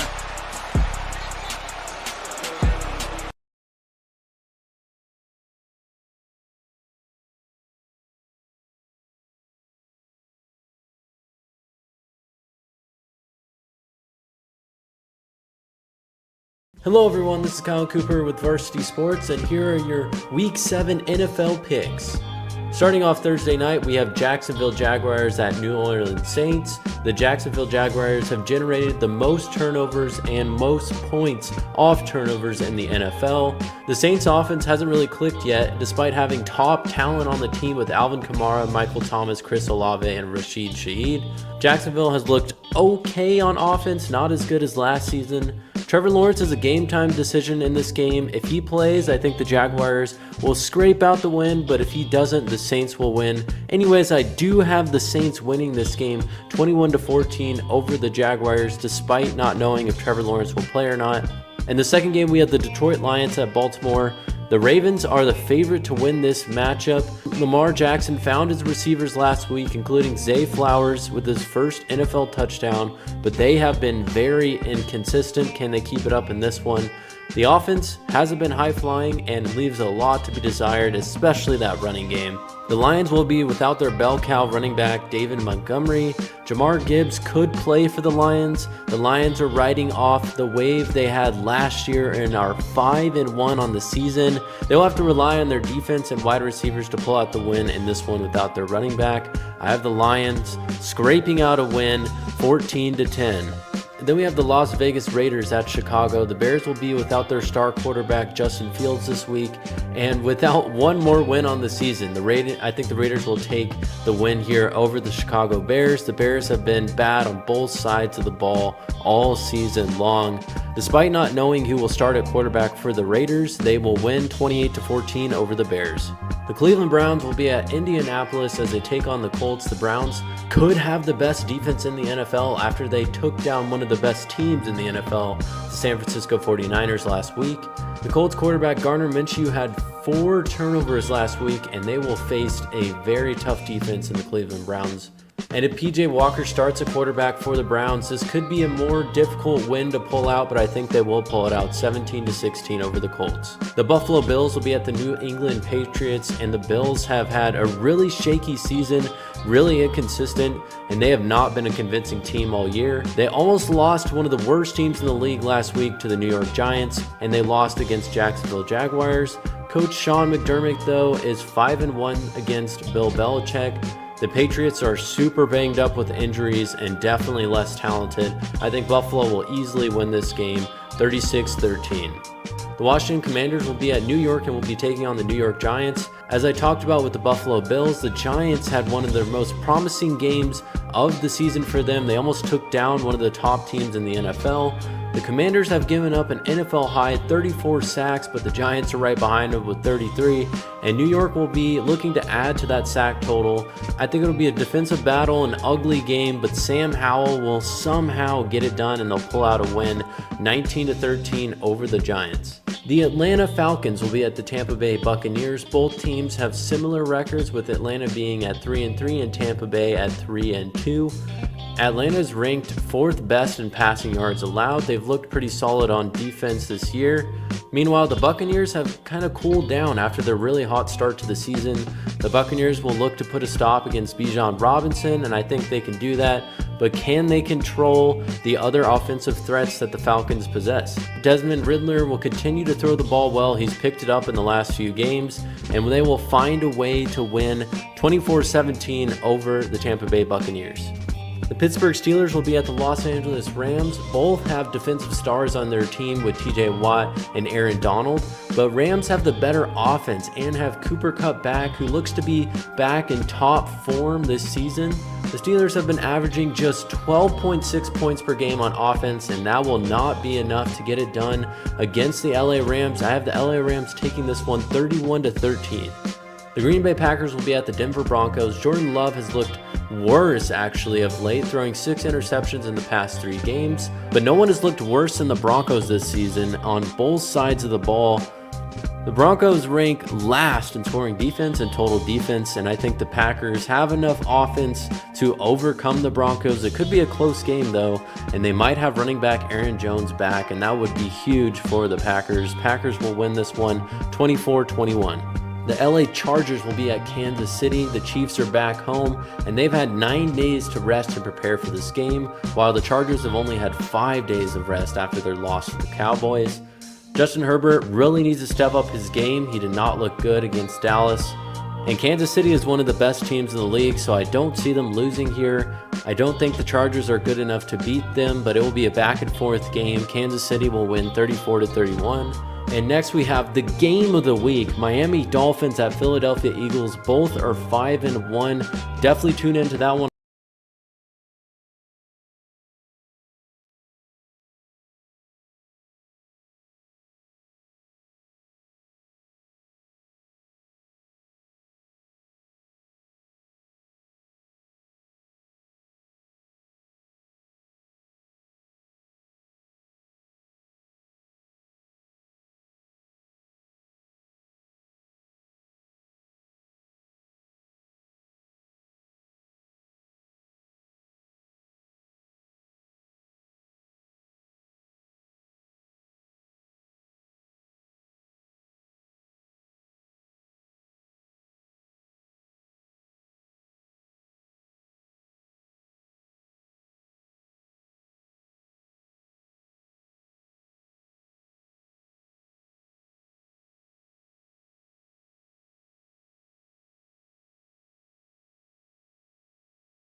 And we're back for the second half here from Higley High School in Gilbert, Arizona. It was a very adventurous first half for both teams. It was scoreless up until the halfway point of the second quarter, until Horizon pulled away with 2 touchdowns. The second coming with less than a minute to go, aided by penalties, and it really feels like a momentum swing and just a dagger to Higley in that first half. They just looked defeated that first half. Yeah, a little bit of jump around here at Higley High School, but the fans certainly aren't jumping with the scoreboard 14-0 in favor of the visiting team. And the kick is a touchback as the fireworks go off after the touchback. Never seen fireworks celebrate a touchback before. First time for everything. Green firework there, celebrating the Horizon lead. So Higley will start at the 20-yard line as they trail 14-0 to start this second half.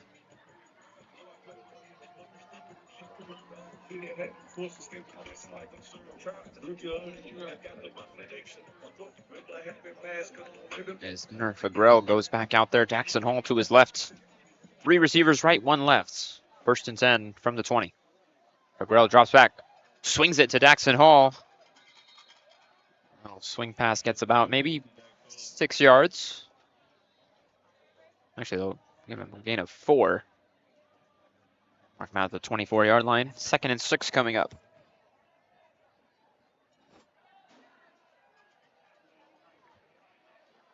Run up the middle here will be enough for the first down, as Daxon Hall runs right up the gut.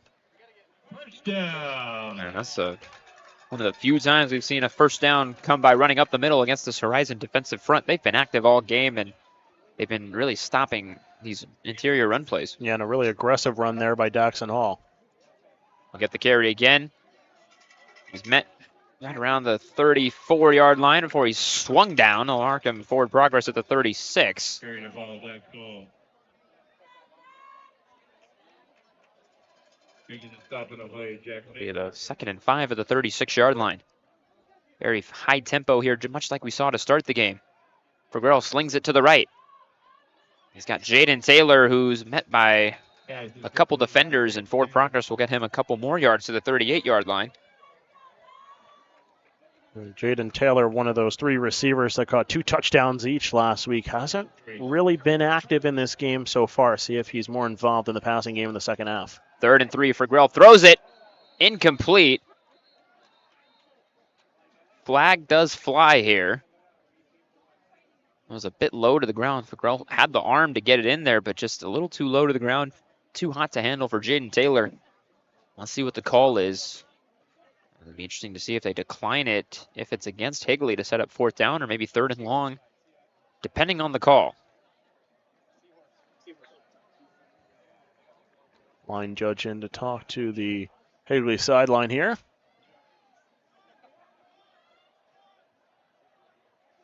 It is a penalty against Higley. It'll be a loss of down and 4th down. So a loss of 5 and a loss of down. So the punt team will come on here just in the first drive of the game for Higley results in another 3 and out. Actually, they did pick up a first down. Well, another punt, I should say. Valentino back deep. Punts away. It's a line drive. Valentino didn't have to move much for that one. He fielded at the 32-yard line cleanly.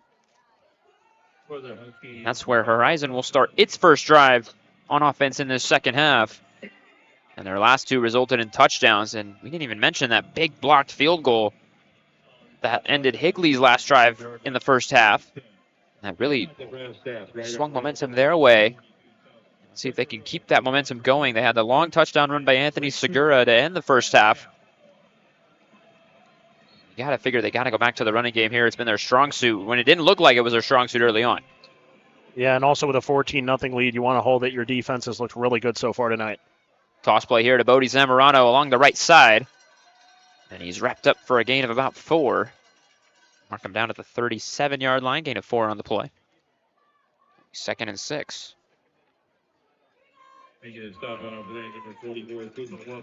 They're able to get runs like that out of Zamorano. You're going to be able to chew a big part of this clock out. 2nd and 6, they give it right back to him. Able to bounce it from the outside back to the middle, and he's got enough for the first down. Nice running there. To the 45-yard line, and a new set of downs here for Horizon, and back-to-back running plays. And they're just feeding the guy who has been a workhorse all year for them, Bodie Zamorano. Yeah, last game he had 23 carries, well on pace for that and more in this game. Gets it again, and 3rd time's not the charm. They meet him in the backfield this time. Loss of 2 to the 43-yard line. It'll be 2nd and 12 after that. Actually, mark him at the 44, maybe. A little hard to tell from our angle, but it's 2nd and 11 on the scoreboard. Ashley. Zamorano again. And tries to bounce to the outside. Almost broke the first tackle, and he's brought down just past the line of scrimmage, almost to the 45. It'll be a half-yard gain, if that. Maybe a little too much running there. It's 4 straight plays now. They're feeding Zamorano here. 3rd and long here. You got to figure they go to the air. Yeah, I absolutely agree with that. Zamorano obviously had those 2 really good running plays. The last 2 have not looked very good. Ashley on 3rd and 11, drops back. Wants to throw it, has a man over the middle. It's Caden Cox trying to get to the first down marker. He will not. He's short by a couple yards. Out of bounds at the 47-yard line. Offense playing high tempo here, looking to go for it. 4th and 2. Zamorano is alongside Ashley on the left. And they get him. Are they going to call a false start here? Let's see what they call. And it is a false start. It looks like that defender flinching along the D-line forced one of the O-line guys to flare as well. And the false start results in 4th and 7 instead of 4th and 2, and the punt team comes out for Horizon. It looked like a promising drive, and maybe a little too much running there. Yeah, I've got to be honest with you. I thought they should have went for it there on 4th down. I know they were trying to draw them off sides, but it was 4th and maybe a long 1-2, if you will. And they definitely had a chance across the 50, but just didn't take it there. Canyon Floyd gets it away, a high punt. This will end up bouncing inside the 10-yard line all the way to the 4-yard line, it looks like. And a heck of a punt from Canyon Floyd. You were mentioning he leads the state in kickoff yards. We need to check on his punting yards because that was a pretty good one there. Yeah, I believe he's up there as well. And the ASU commit doing wonders for the special teams unit.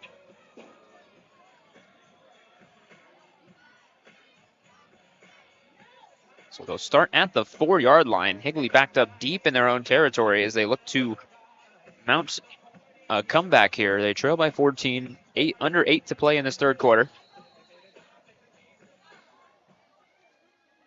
3 receivers right, 1 to the left. Fagrell drops back. Pump fakes, and now throws it over the middle. He's got Jaden Taylor downfield who makes the catch. No, incomplete. or they're going to rule it a fumble. The referee threw his marker there, and they're going to rule it a fumble at the moment. Let's see what the final call is. And it is Higley's ball, and it's a fumble recovered by Higley for a first down. That was a very interesting play, to say the least. Yeah, and an impressive throw there, and an even better catch by Jaden Taylor, who was wide open. He did fumble there. He had the 2 feet down, tried to make a move there. Ball came loose, and he was able to get back on it. A big play there for the Higley offense, and just what the doctor ordered. So it turns into a huge gain on the play. And now they're past midfield at Horizon's 49-yard line.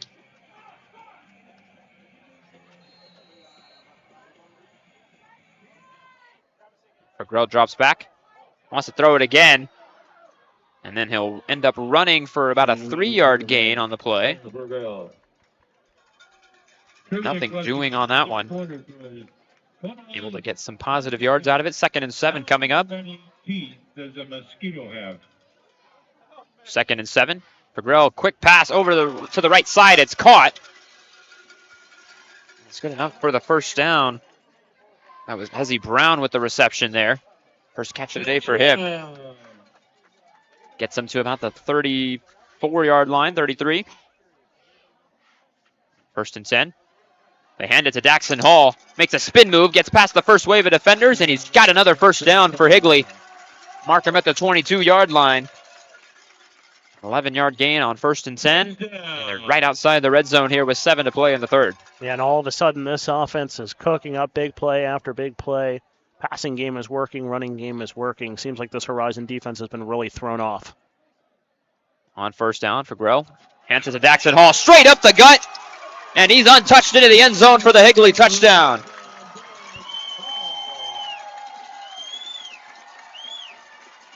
A draw play right up the middle. Untouched goes Daxon Hall. And Higley's first points of the night. 22-yard run by Daxon Hall. 14-6. This Horizon defense had plugged that gap all night. That time they didn't have a defender there. And they're going to go for 2 here. They're going to go for 2 indeed, and doesn't look like he got it.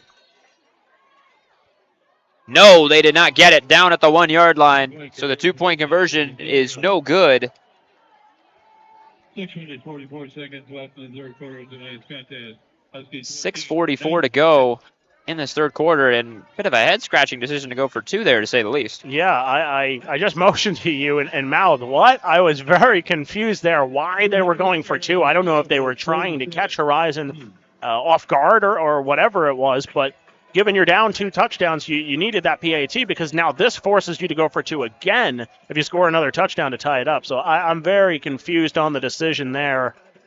Obviously would have given you the lead had you converted that, scored a touchdown, put the PAT up, but I don't think that's really the right place to try that, especially when you don't convert. It doesn't look very good.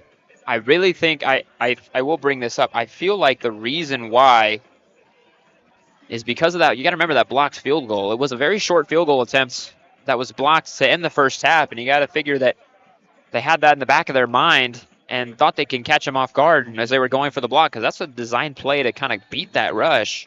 But Horizon was ready for it. Kickoff will be set to be launched downfield towards Valentino, who's awaiting this one. He'll field it at the 2 and take it. He's got room down the right sideline. Can he break another one here? He's got a good return, and he's forced out of bounds at midfield. Almost broke off another 98-yarder. This one for 48 yards. They mark him out at midfield. And boy, Vincent Valentino, he had that touchdown catch earlier. A huge return here.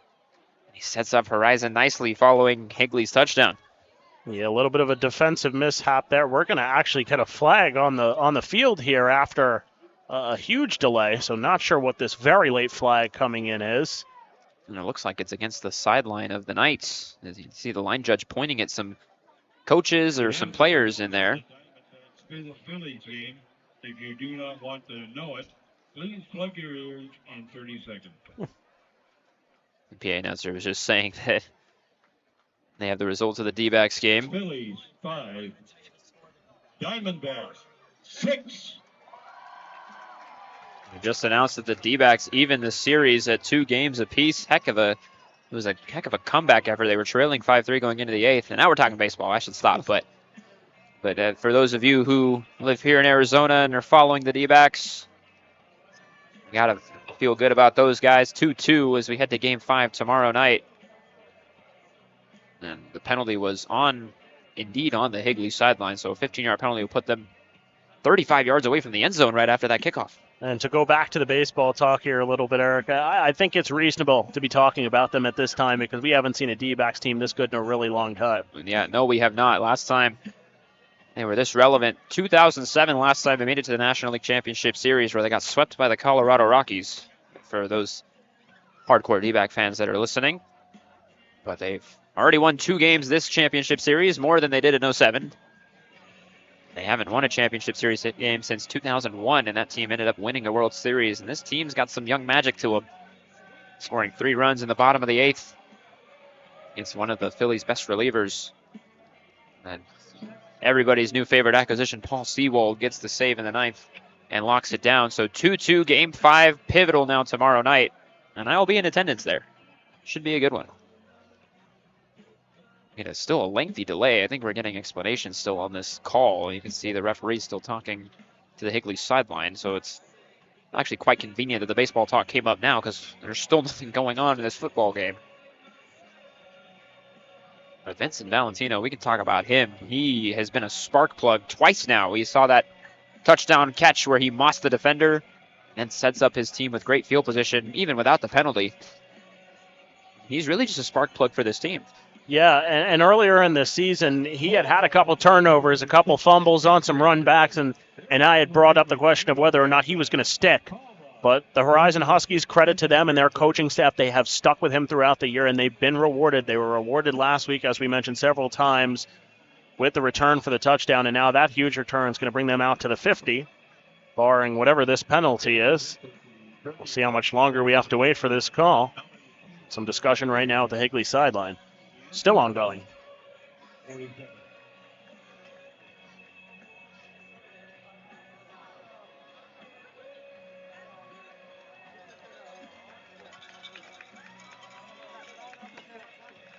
little bit of dancing here for the Horizon squad on the field.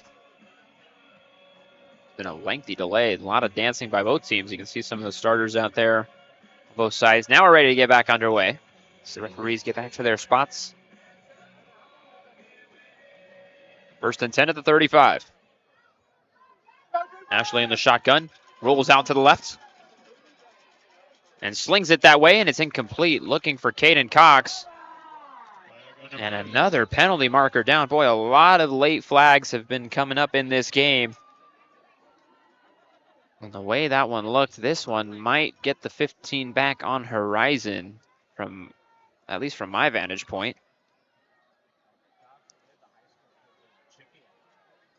Again, these high school kids show a lot of emotion. They're young, they're happy to be out there. They're playing with a bunch of pride out there in a regional game. Big game too, and it is an unsportsmanlike, it looks like, against Horizon. Or personal foul, I should say. So those 15 yards get pushed right back, but the only unfortunate thing there is now it becomes 1st and 25. So it just makes the first down that much harder to attain.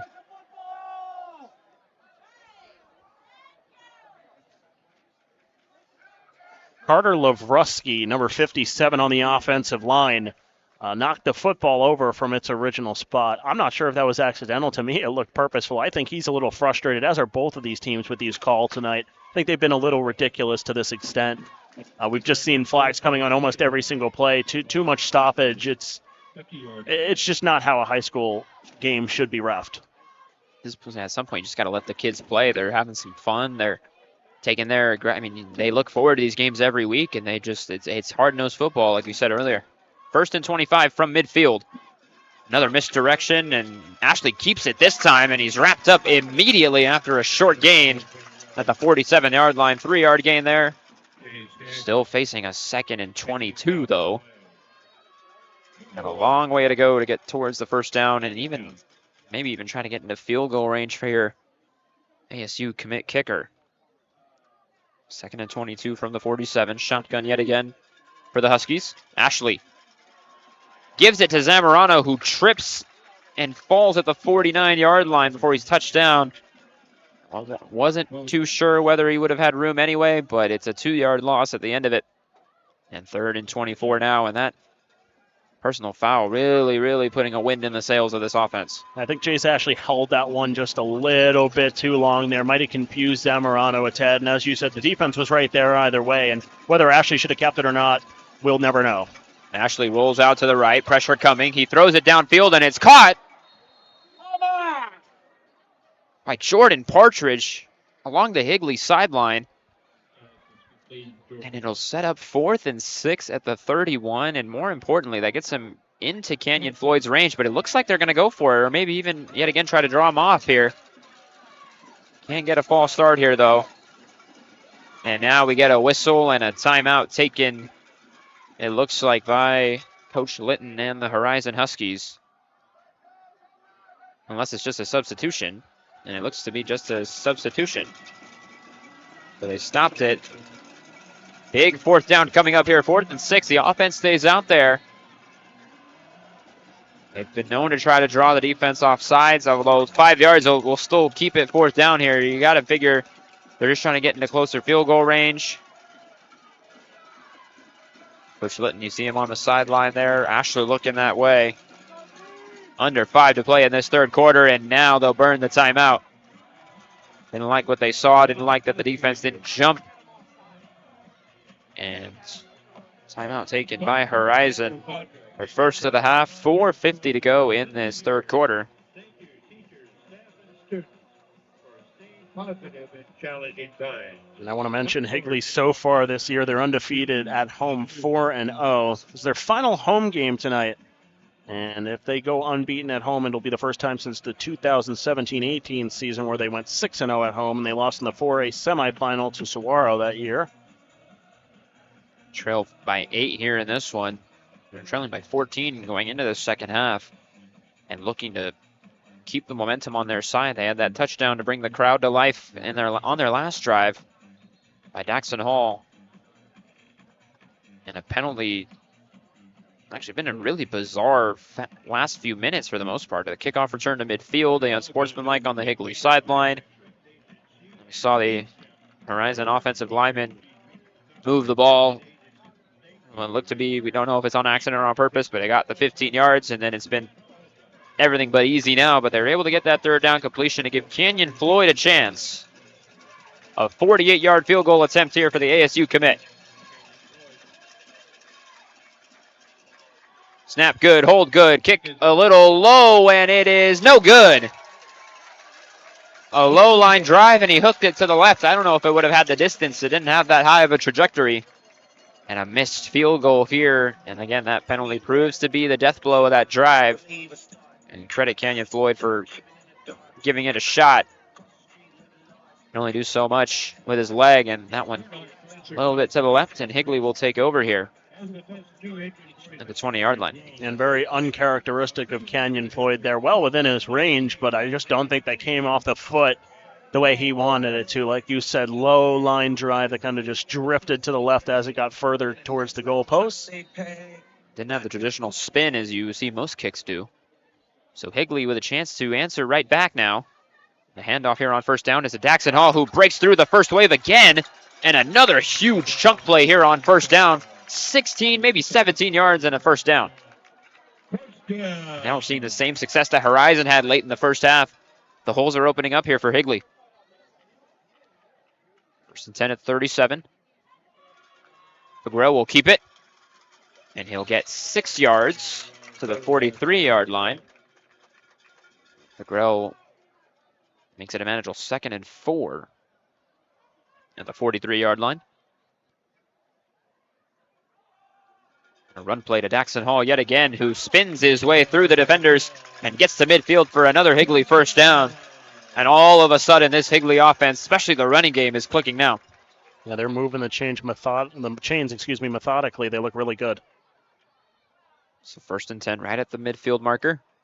Figueroa drops back, fakes a couple passes, swings it to the right to Jaden Taylor, who breaks a tackle and gets to the sideline. He's forced out of bounds at the 47-yard line is where they'll mark him out of bounds. So able to get at least a positive yardage out of that. That looked like it was going to be a wrap-up in the backfield. Or maybe a 3 or 4 yard loss turns into a 3 or 4 yard gain. Yeah, that just seems to be the way it's going for Higley. So 2nd and 7 from the Horizon 47-yard line. Fagrell drops back. Pressure coming. Able to avoid it to his left and can't avoid the last one. Anthony Segura coming in to get the sack. Laid a huge hit on Fagrell there as he faked the throw at the last second and took the punishment. And that was an example of him accepting his fate there. You can see him pull it back into his body and just take the hit. It was a big hit there from the running back turned linebacker, Anthony Segura. Yeah, Anthony Segura coming in unblocked there and just able to get to him and blew him up. Nice hit. 3rd and 11 at their own 49. Fagrell has nowhere to go. Able to get away from a couple people, trying to make some magic happen, and he's brought down behind the line for another sack. And again, it's Anthony Segura getting home and forcing the punt team to come back on. Back-to-back plays where Anthony Segura shows his athleticism and brings down Fagrell in the backfield twice. Gets the Higley offense off the field. Yeah, Gunnar Fagrell, not quite the runner that Jace Ashley is, and not really able to evade that pressure that's been in his face the last couple plays. So the punt team is on here. Vincent Valentino waiting for it, and this one's going to go out of bounds. We'll await where the side judge will mark it, and it will be at the 29-yard line. So 2:42 left in this third quarter. And Horizon will look to have a more successful drive than last time. That was a drive that looked very promising. They started at midfield, and the penalty got them to the 35, and then a big offensive penalty pushed them back, and they were never able to recover. It was a very quick 3-and-out that resulted in a missed field goal by Canyon Floyd. Looking for a different time around this time. Yeah, this Husky offense, as we mentioned before, they have the ability to just chew the clock down. Bodie Zamorano is one of those runners where he can get chunk yards every single play and keep the chains moving. Ashley will hand it off to Zamorano here on 1st down. Able to bounce it to the outside. Still running. And he's finally forced out after a 7-yard gain to the 36-yard line. So gain of 6 on the play. 2nd and 6 coming up. And again, we've seen Zamorano do that a bunch of times. He runs up the middle, makes first contact, and then able to bounce it outside to get more positive yardage. That's what makes him such a great runner. 2nd down. Zamorano gets it again, able to run over a couple defenders, and he's pushed out yet again well past the 1st down marker, and it's good enough to keep the chains moving. Gain of 10 on the play to the 46-yard line. And they're riding the horse. They got him here for the most part. Been the workhorse all year. Workhorse back, I should say. Back-to-back 1st downs here. Ashley keeps it this time. He's got room, and he evades one defender. Almost runs over the second one. He gets to midfield. Looks like he kind of missed the cut there. He had a chance to cut inside, and just last second went outside, and it was a wrong move there. Nigel Eason was there on the tackle, the wide receiver, and he's also a corner on defense. You said the UNLV commit. Adam Wagner had the block there, and I'm not really sure what Jace Ashley was doing. You're absolutely right. He could have cut inside there and would have had some open green in front of him, but just chose not to. Ran right into the defender. Ashley throws it over the middle, and it's intercepted. Andrew Zuby, the safety, with the pick. And a bit of a wild throw from Jace Ashley there, looking for Wagner over the middle, or maybe even Partridge. And regardless, it was a slant over the middle that was very wide of the target and right into the waiting chest of a falling Andrew Zuby. And now Higley gets the ball at their own 37-yard line, and a very, very uncharacteristic mistake there from Jace Ashley. I mean, you would have thought Andrew Zuby was wearing all white like the Huskies are tonight. That ball was thrown right to him. I mean, it was right in his chest. Couldn't have been any better thrown to him. And as you said, very uncharacteristic play by Jace Ashley, who's usually very careful when throwing the football. So Higley gets the ball back just like that. And on first down, they hand it to Daxton Hall, who is met by two defenders right at the line of scrimmage at the 37. Anthony Segura, yet again, one of them. We talked about Carson Cobb being a leader on this team on defense, and Segura's been all over the place in this game, too. Yeah, has a touchdown, and he's been in on, I feel like, the last 4 tackles at this point. Just wants to be around the ball and help his team make a play. You can see he and Cobb are the two linebackers there in the middle. Second down and 10. Bit of a gadget play here. Hall up the middle. Gets about 4 yards, maybe 3. They'll mark him down at the 40, 41-yard line. Jackson Murray, the D tackle, in on the stop there. He's been on in the last couple tackles as well. And a couple pressures on those sack plays last drive, too. So 3rd and 6, 30 seconds left in this third quarter. Could be the final play. Agrell drops back, slings it to the left side. It's complete. A nice catch there. Easy Brown with the catch. And a first down at midfield. High tempo here, 20 seconds left. Trying to catch this defense off guard. And they hand it off to Daxton Hall, who gets maybe 7 yards. Brought down at the 43-yard line as we tick under 10 seconds to play. Let's see if they try to get a play off. And they do. Fagrell will drop back, sling it to the left. It's complete again to Easy Brown, who, again, another leg tackle, saves a big play there, and he's brought down to the 35-yard line, and that will end the third quarter with momentum all of a sudden swinging in Higley's favor as they start driving towards that end zone as they trail by 8 here at the end of the third quarter here at Higley High School, 14-6 in favor of Horizon. We'll take a break here on the Varsity Sports Show.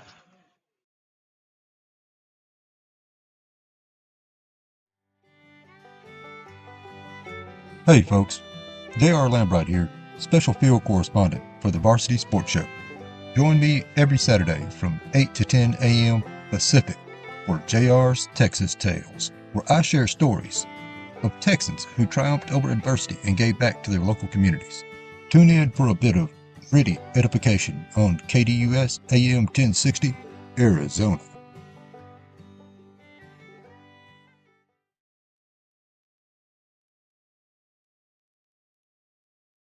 When you think of family restaurants and sports bars, think Bonfire. Bonfire is part of the Tempe landscape, supporting local schools. Join the Bonfire Booster Club Challenge. Mention Corona del Sol, Desert Vista, Marcos de Niza, Mountain Point, or Valley Christian, and that school's sports program will earn loyalty points. The winner after football season will earn a fundraiser at Bonfire. Come for the food and fun, support the community. Bonfire, open every day east of I-10 on Warner. Show your...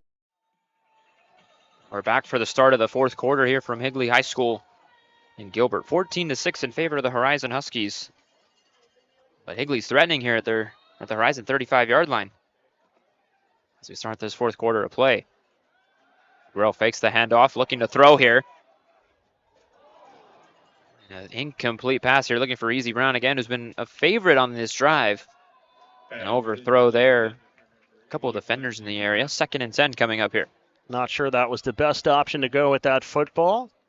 Had a couple of receivers who had one-on-one middle of the field and then streaking toward the end zone, but McGrill opted to go towards Brown, and just an incompletion there. Lucky nothing bad happened.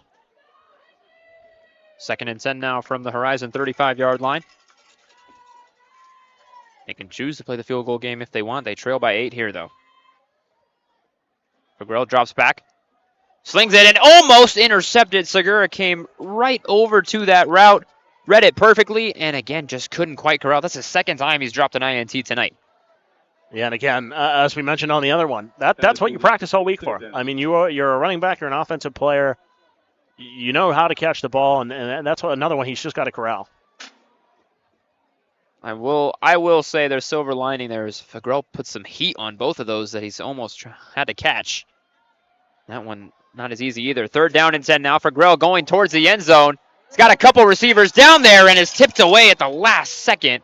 Tanner Newt got his hand on it right as looks like Milner was the intended target. So was Jaden Taylor, both of them in the area. It looks like Taylor was the one who almost came up with that. But the hand of Tanner Newt broke that up, and now 4th and 10 from the Horizon 35. And Fagrell still out there, and their offense has been hot. They're going to ride the hot hand, see if they can't get it here. Nice defensive play there by Tanner Newt. He was great last week, actually had a pick. Almost came up with one there. So 4th and 10. Fagrill will drop back. Blitz coming. Needs to get rid of it. And he does not. Tanner Newt gets there. Gets the sack. And a turnover on downs. Higley gives it up here. And Horizon will take over at their own 47. Back-to-back plays featuring Tanner Newt. We saw Segura have a couple back-to-back plays. Tanner Newt there, a key pass deflection and a key sack there to turn it over on downs. Yeah, last week he had a sack, an interception, and 10 total tackles. He was certainly the defensive player of the game against Notre Dame Prep, and he's been active the last couple plays for this defense. Obviously, we've mentioned Anthony Segura's name, Carson Cobb's name, and now we're talking about Tanner Newt. This defense, it feels like they have so many studs. So 1st down here. Ashley, another misdirection, hands it to Bodie Zamorano, who's got room up the middle, cuts to the outside and gets past the 40. And a nice run there on 1st down, and another patented misdirection play from this Horizon offense, and Ashley got lit up on that one. It worked that well. Yeah, I was watching the tail end of that play, looking at how Ashley would react after taking that hit. Looks like no harm, no foul as he comes to the line. 1st and 10 now at the Higley 39-yard line. And they hand it off to Zamorano, and he's met at the 40-yard line. Forward progress will get him there, a loss of a yard on the play. And almost a little too late of a tackle there, but they let him. The way this game's going, I'm surprised they didn't throw the flag, but they held it there. 2nd and 10 now, or 2nd and 11, I should say, from the 41-yard line. That was Jacob Pitts, by the way, on the tackle, leading tackler last week with 9. So 2nd and 12, they actually mark it. And Zamorano, nobody was sure who has the ball. And it looks like Horizon was able to jump on it. Somehow, that ball was on the ground for almost 3 seconds. And another play where Ashley and Zamorano, a bit of miscommunication. They weren't sure who was going to take the ball. That one fell to the turf. And I kid you not, it stayed there for a good 3 seconds before someone finally jumped on it. Yeah, I have no idea how Higley did not recover that one between legs of Higley defenders, and they just didn't see it. 3rd and 11 from the 41. Ashley drops back to pass. Pressure coming. He slings it on the run, looking downfield, and it's incomplete. Looking for his running back, Bodie Zamorano. And that looks like it's going to be a huge late hit. Ashley still down. We're going to take a break here on the Varsity Sports Show for an injury timeout. We'll be back.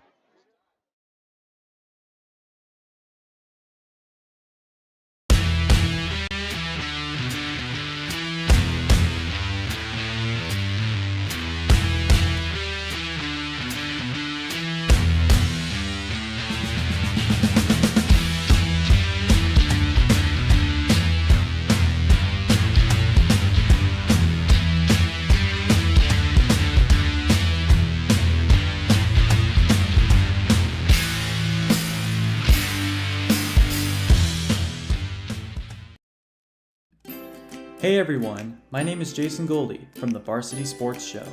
I love sports and fell in love with sports broadcasting back in high school. I can't wait to bring you my unique perspective because I am on the autism spectrum and sometimes I view things a little differently.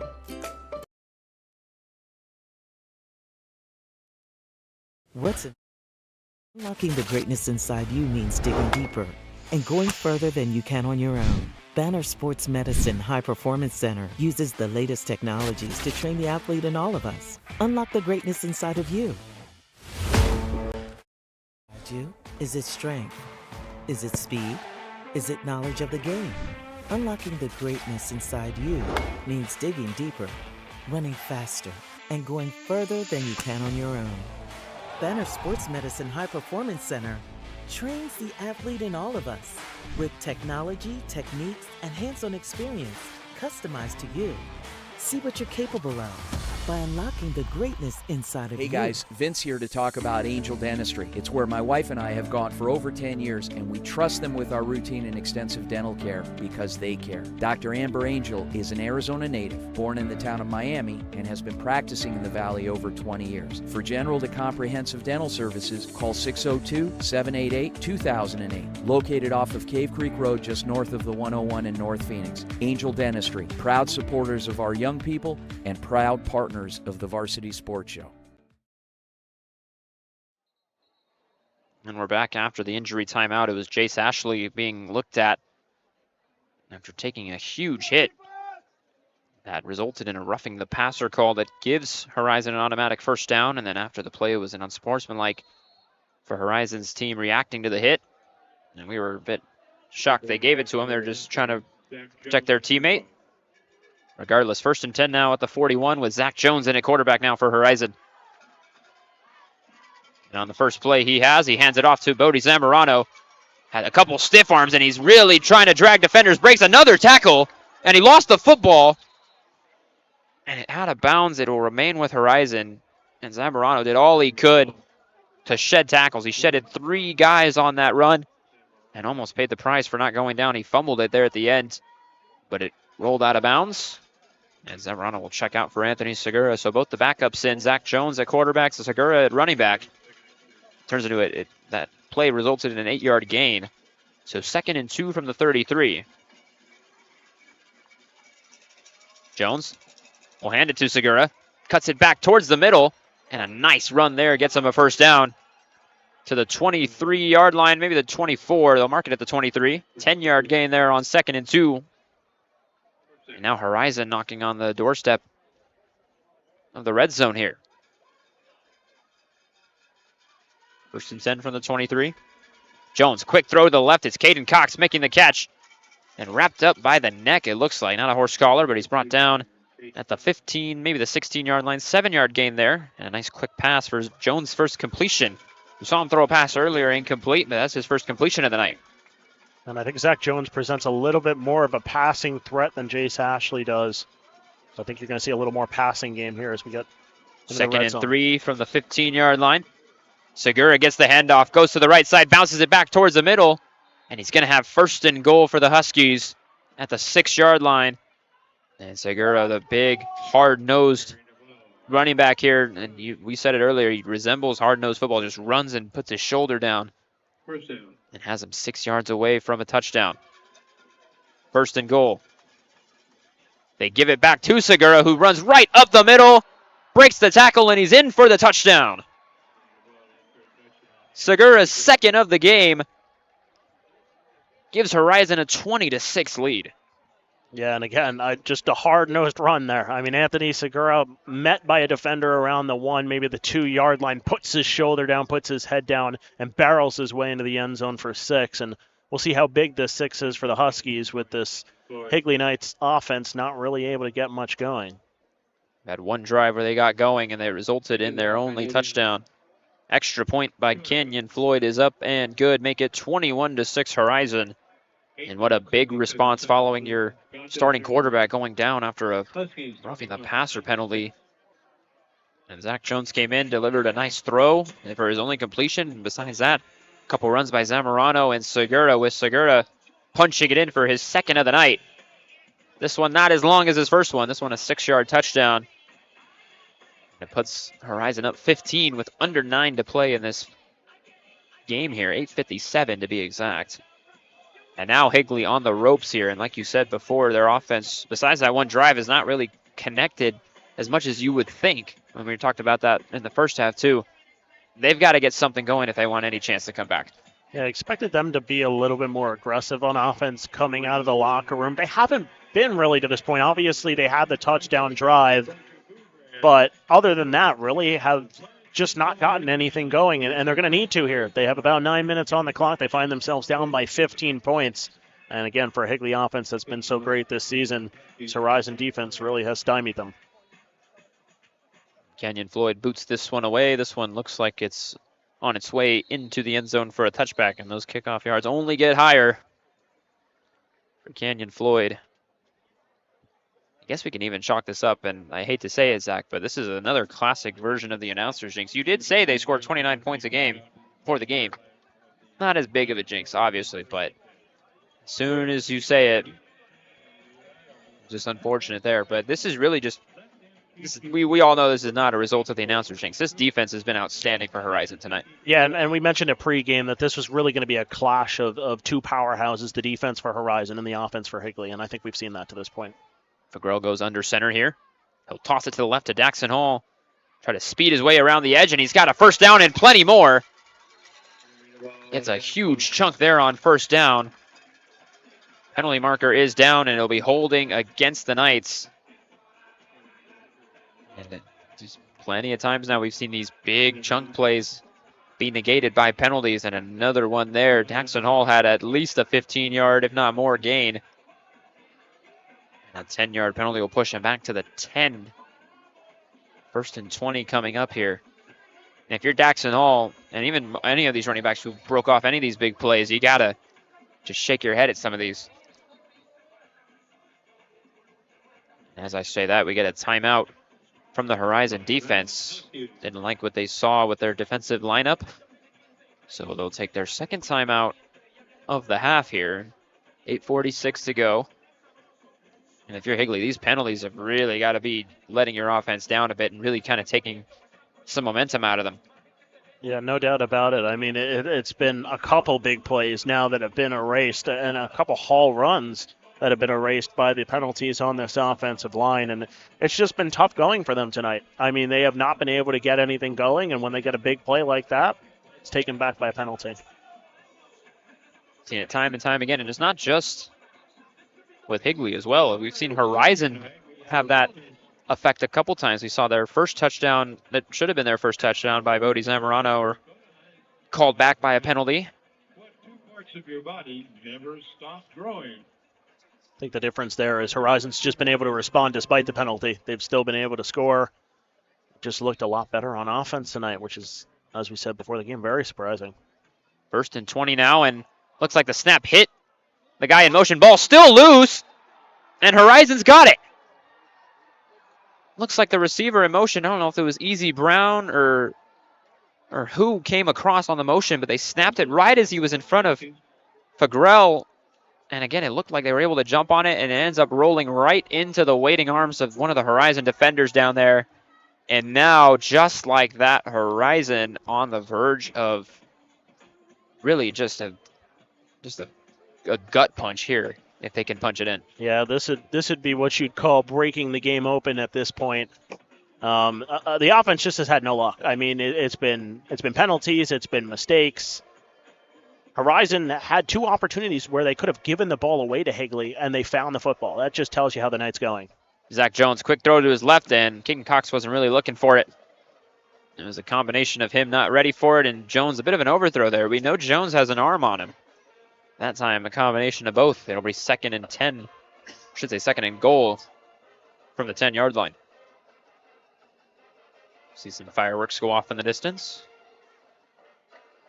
Very small fireworks, I should say. I think this is the territory where you just hand it off to Bodie Zamorano and tell him to go to work. They do just that.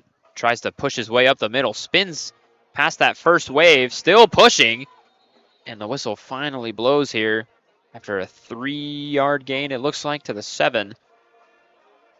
And even a field goal here by Canyon Floyd makes this a 3-score game too. So that turnover just really hanging over Higley right now on a play where the play didn't even happen. It hit somebody in motion. You hardly ever see that.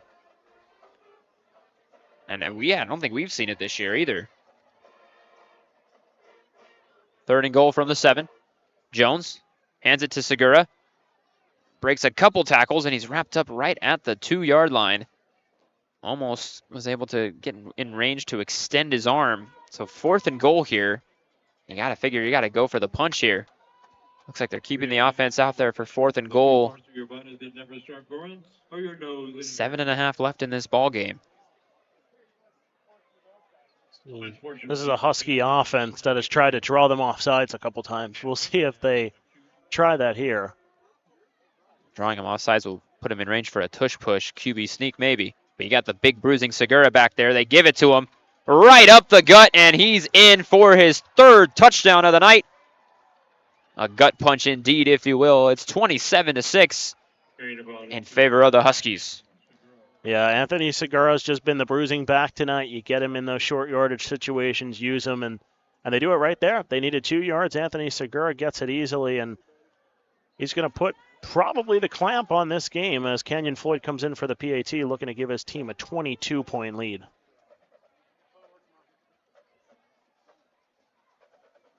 Extra point is up and good from Canyon Floyd, make it 28-6. And that turnover by Higley proves to be extremely costly, as that might have really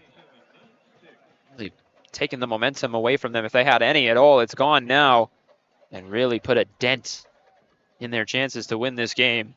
They trail by 22 with 7:15 to go. And you know it's a gut punch when it sends some of these fans towards the parking lot. Yeah, I was just going to mention that we saw quite a few fans walk down the stairs towards the exit right in front of us. This crowd's starting to clear out a little bit early, get to the parking lot, and try and get out without any traffic. And you figure it's a high school stadium. There's not much traffic. This is a pretty small parking lot.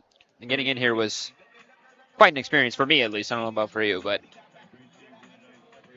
just knowing how small it is, it's going to be some kind of line getting out of here. Maybe not for us, but for everybody who's watching. Also, to be fair, we got here pretty early. We don't know how many people filed in after us. I mean, we were here at around 5:30, maybe a little earlier, and game didn't start until 7, so I'm sure there could have been a much bigger crowd as Canyon Floyd boots this one into the end zone, and that'll be a touchback. Yeah, we're some of the earlier ones to arrive here and one of the last ones to leave, so we don't really have to experience too much of a parking lot wait doing this stuff. It's Canyon Floyd, like you mentioned, touchback. Just keep adding to those kickoff yards. Why not? Cement your mark as one of the state's best kickers.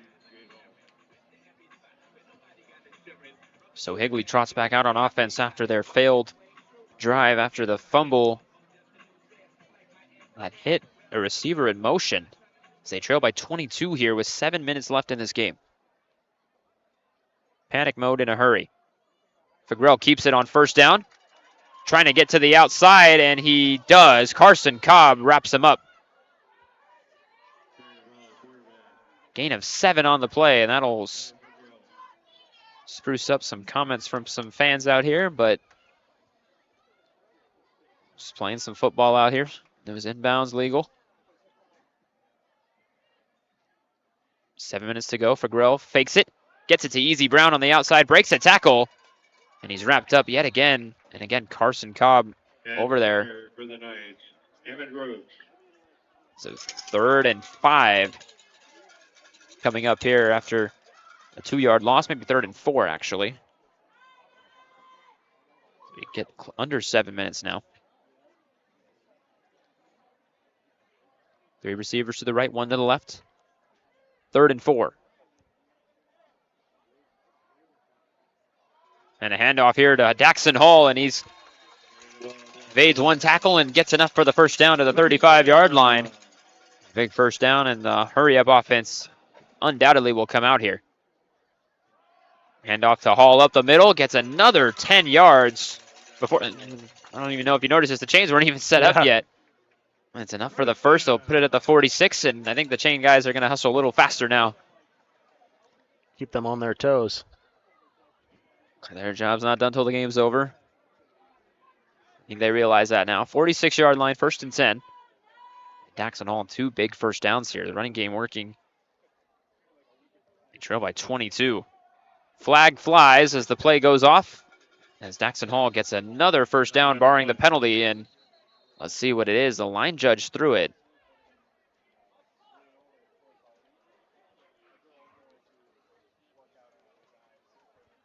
It is an illegal shift on the offense. Coach Zuby can't believe it. And his team has been penalized quite a bit. Both teams have, but the more excruciating and the more meaningful ones have gone against Higley that have hurt them the most. And another one there, another first down negated by a penalty. 1st and 15 now from the 41. I think they're in double digits there on the penalties tonight. And Horizon getting dangerously close to double digits, but like you said, they've were able to avoid those the most out of both these teams. Under 6 minutes to play. Fagrell drops back. Pressure coming, able to avoid it. Steps up, nowhere to go, and he's wrapped up from behind by Carson Cobb.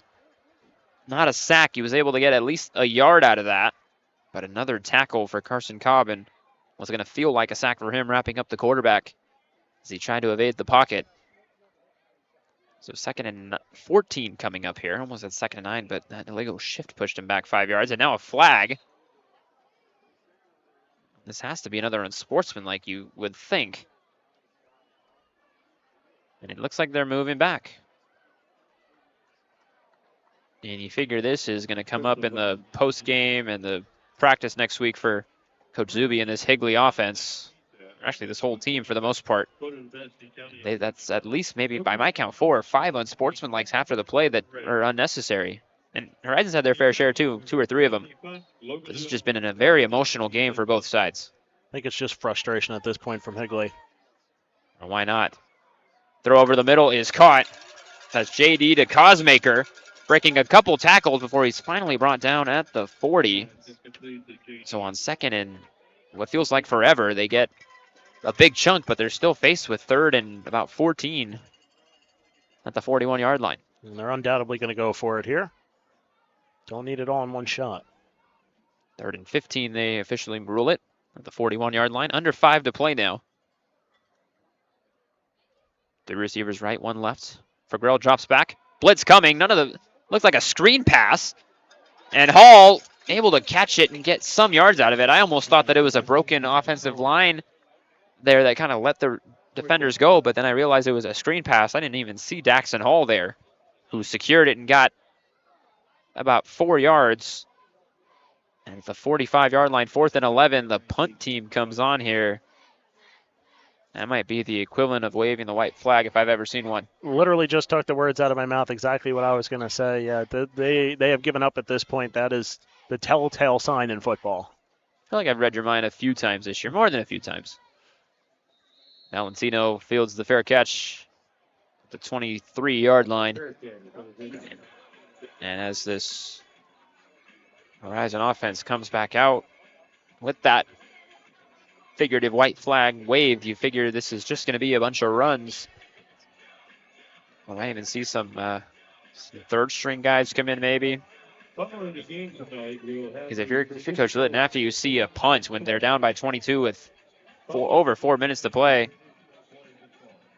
and it looks like most of the 1st-stringers are still out there. So you Zamorano in the backfield. Zach Jones still in a quarterback, but I mean, with the lead they have, I don't think they're going to risk sending Chase Ashley back out there. Zamorano on 1st down with the music still playing. It's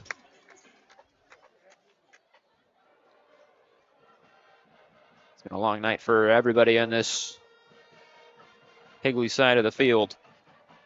Gain of nothing on that one by Zamorano. Back to the line of scrimmage, 2nd and 10. Make sure that you take your cards with you and your belongings and get your car keys and go home. Under 3.5 now to play. Can't stress it enough. It looked like a very, very close game for the most of the first half. Horizon was able to pull away with their defense and their running game too, Zach. Yeah, I mean, both have been impressive. I think the defense has been even more impressive. I'm looking forward to talking to the coach about that post-game. Zamorano gets the carry, breaks past the first wave of defenders and gets a big chunk here, adding to the list, adding to the yardage, I should say. Cody Zamorano, big gain there. It's to the 43-yard line as Zach heads off to get ready for his interview. Coach Linton after the game. You guys will be able to see that on our Twitter at Varsity Sports Show. Make sure to follow all our social media handles. Those of you watching on YouTube, you got the YouTube channel, Twitter, Instagram, all that. Jones fakes it, and then he'll just go down. Not sure what the design of that play was, but he was able to hold on to it and not force anything. So a loss of 2, maybe 3. 2nd and 12, they officially mark it as we get to the 2-minute mark remaining in this ball game. Last seconds start to tick away, and you can feel both teams just giving in at this point. No sense in getting anybody else hurt. Any frustration coming out. Just getting to the end of this one and regroup for next week if you're Higley. Zach Jones in the shotgun here on 2nd and 12. Jones hands it off to Zamorano, works his way past the first line there and gets back to the line of scrimmage. There's a few tacklers that missed him, and he was able to cut back and get to the line of scrimmage for a gain of 2. Bring up 3rd and 10. And one more play should just about do it. Barring a fumble or a touchdown, or if they decide to throw it, which doesn't seem likely at this point. And stop the clock.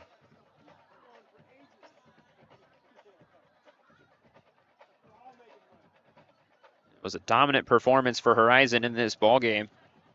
Like I was talking with Zach about, it was 0-0 up until the halfway point of the second quarter before Horizon was able to rattle off 2 touchdowns before halftime to go up 14-0. Zamorano gets the carry here and brought down for 4th down, and with the play clock under 40 seconds, that should just about do it as teams get set for handshake lines. That'll put a bow on this one, and we wrap it up with a 28-6 final score. The Horizon Huskies may not have been as dominant from the start. They were able to get 2 touchdowns in the end of the first half. A remarkable catch by Vincent Valentino started the scoring 3/4 of the way through the first half. And then a late touchdown by Anthony Segura put the icing on the cake for the first half, and he punched in 2 more for a total of 3 rushing touchdowns on the night. And what has been a great show of rushing, and the defense even showed up as well for Horizon. Kept pressuring Gunnar Fagrell all night long. Able to wrap up Daxon Hall on some of his carries before he was able to break it off for big gains. All in all, just a great showing from this Horizon team going into this, a road game against the defending 5A champs. Able to limit them to just 6 points. And this is a team that scores 29 points per game. They were able to limit them to just 6 this time around. And a great showing on defense. The running game was working. Even a few passes went their way as well. Chase Ashley, before he got knocked out, had some good passes. Zach Jones, excellent in relief of Ashley. Got to mention the running game. Zamorano and Segura did their part. Segura with the touchdown. Zamorano really with the yardage. Just an overall great showing from this Horizon team. In their final road game of the regular season, they end their road trip schedule with a victory against the defending 5A champion, the Higley Knights. The Huskies moved to 6-2 on the year. They hand Higley their first regional loss. Next week they will host Cactus Shadows. We'll have this for you here on the Varsity Sports Show as always as they head back home next Friday, and they will host the next 2 games. But that's going to do it here from Higley High School in Gilbert, Arizona. Thank you for joining us here on the Varsity Sports Show. For my colleague Zach Mott, I'm Eric Castellan, and we'll see you next time.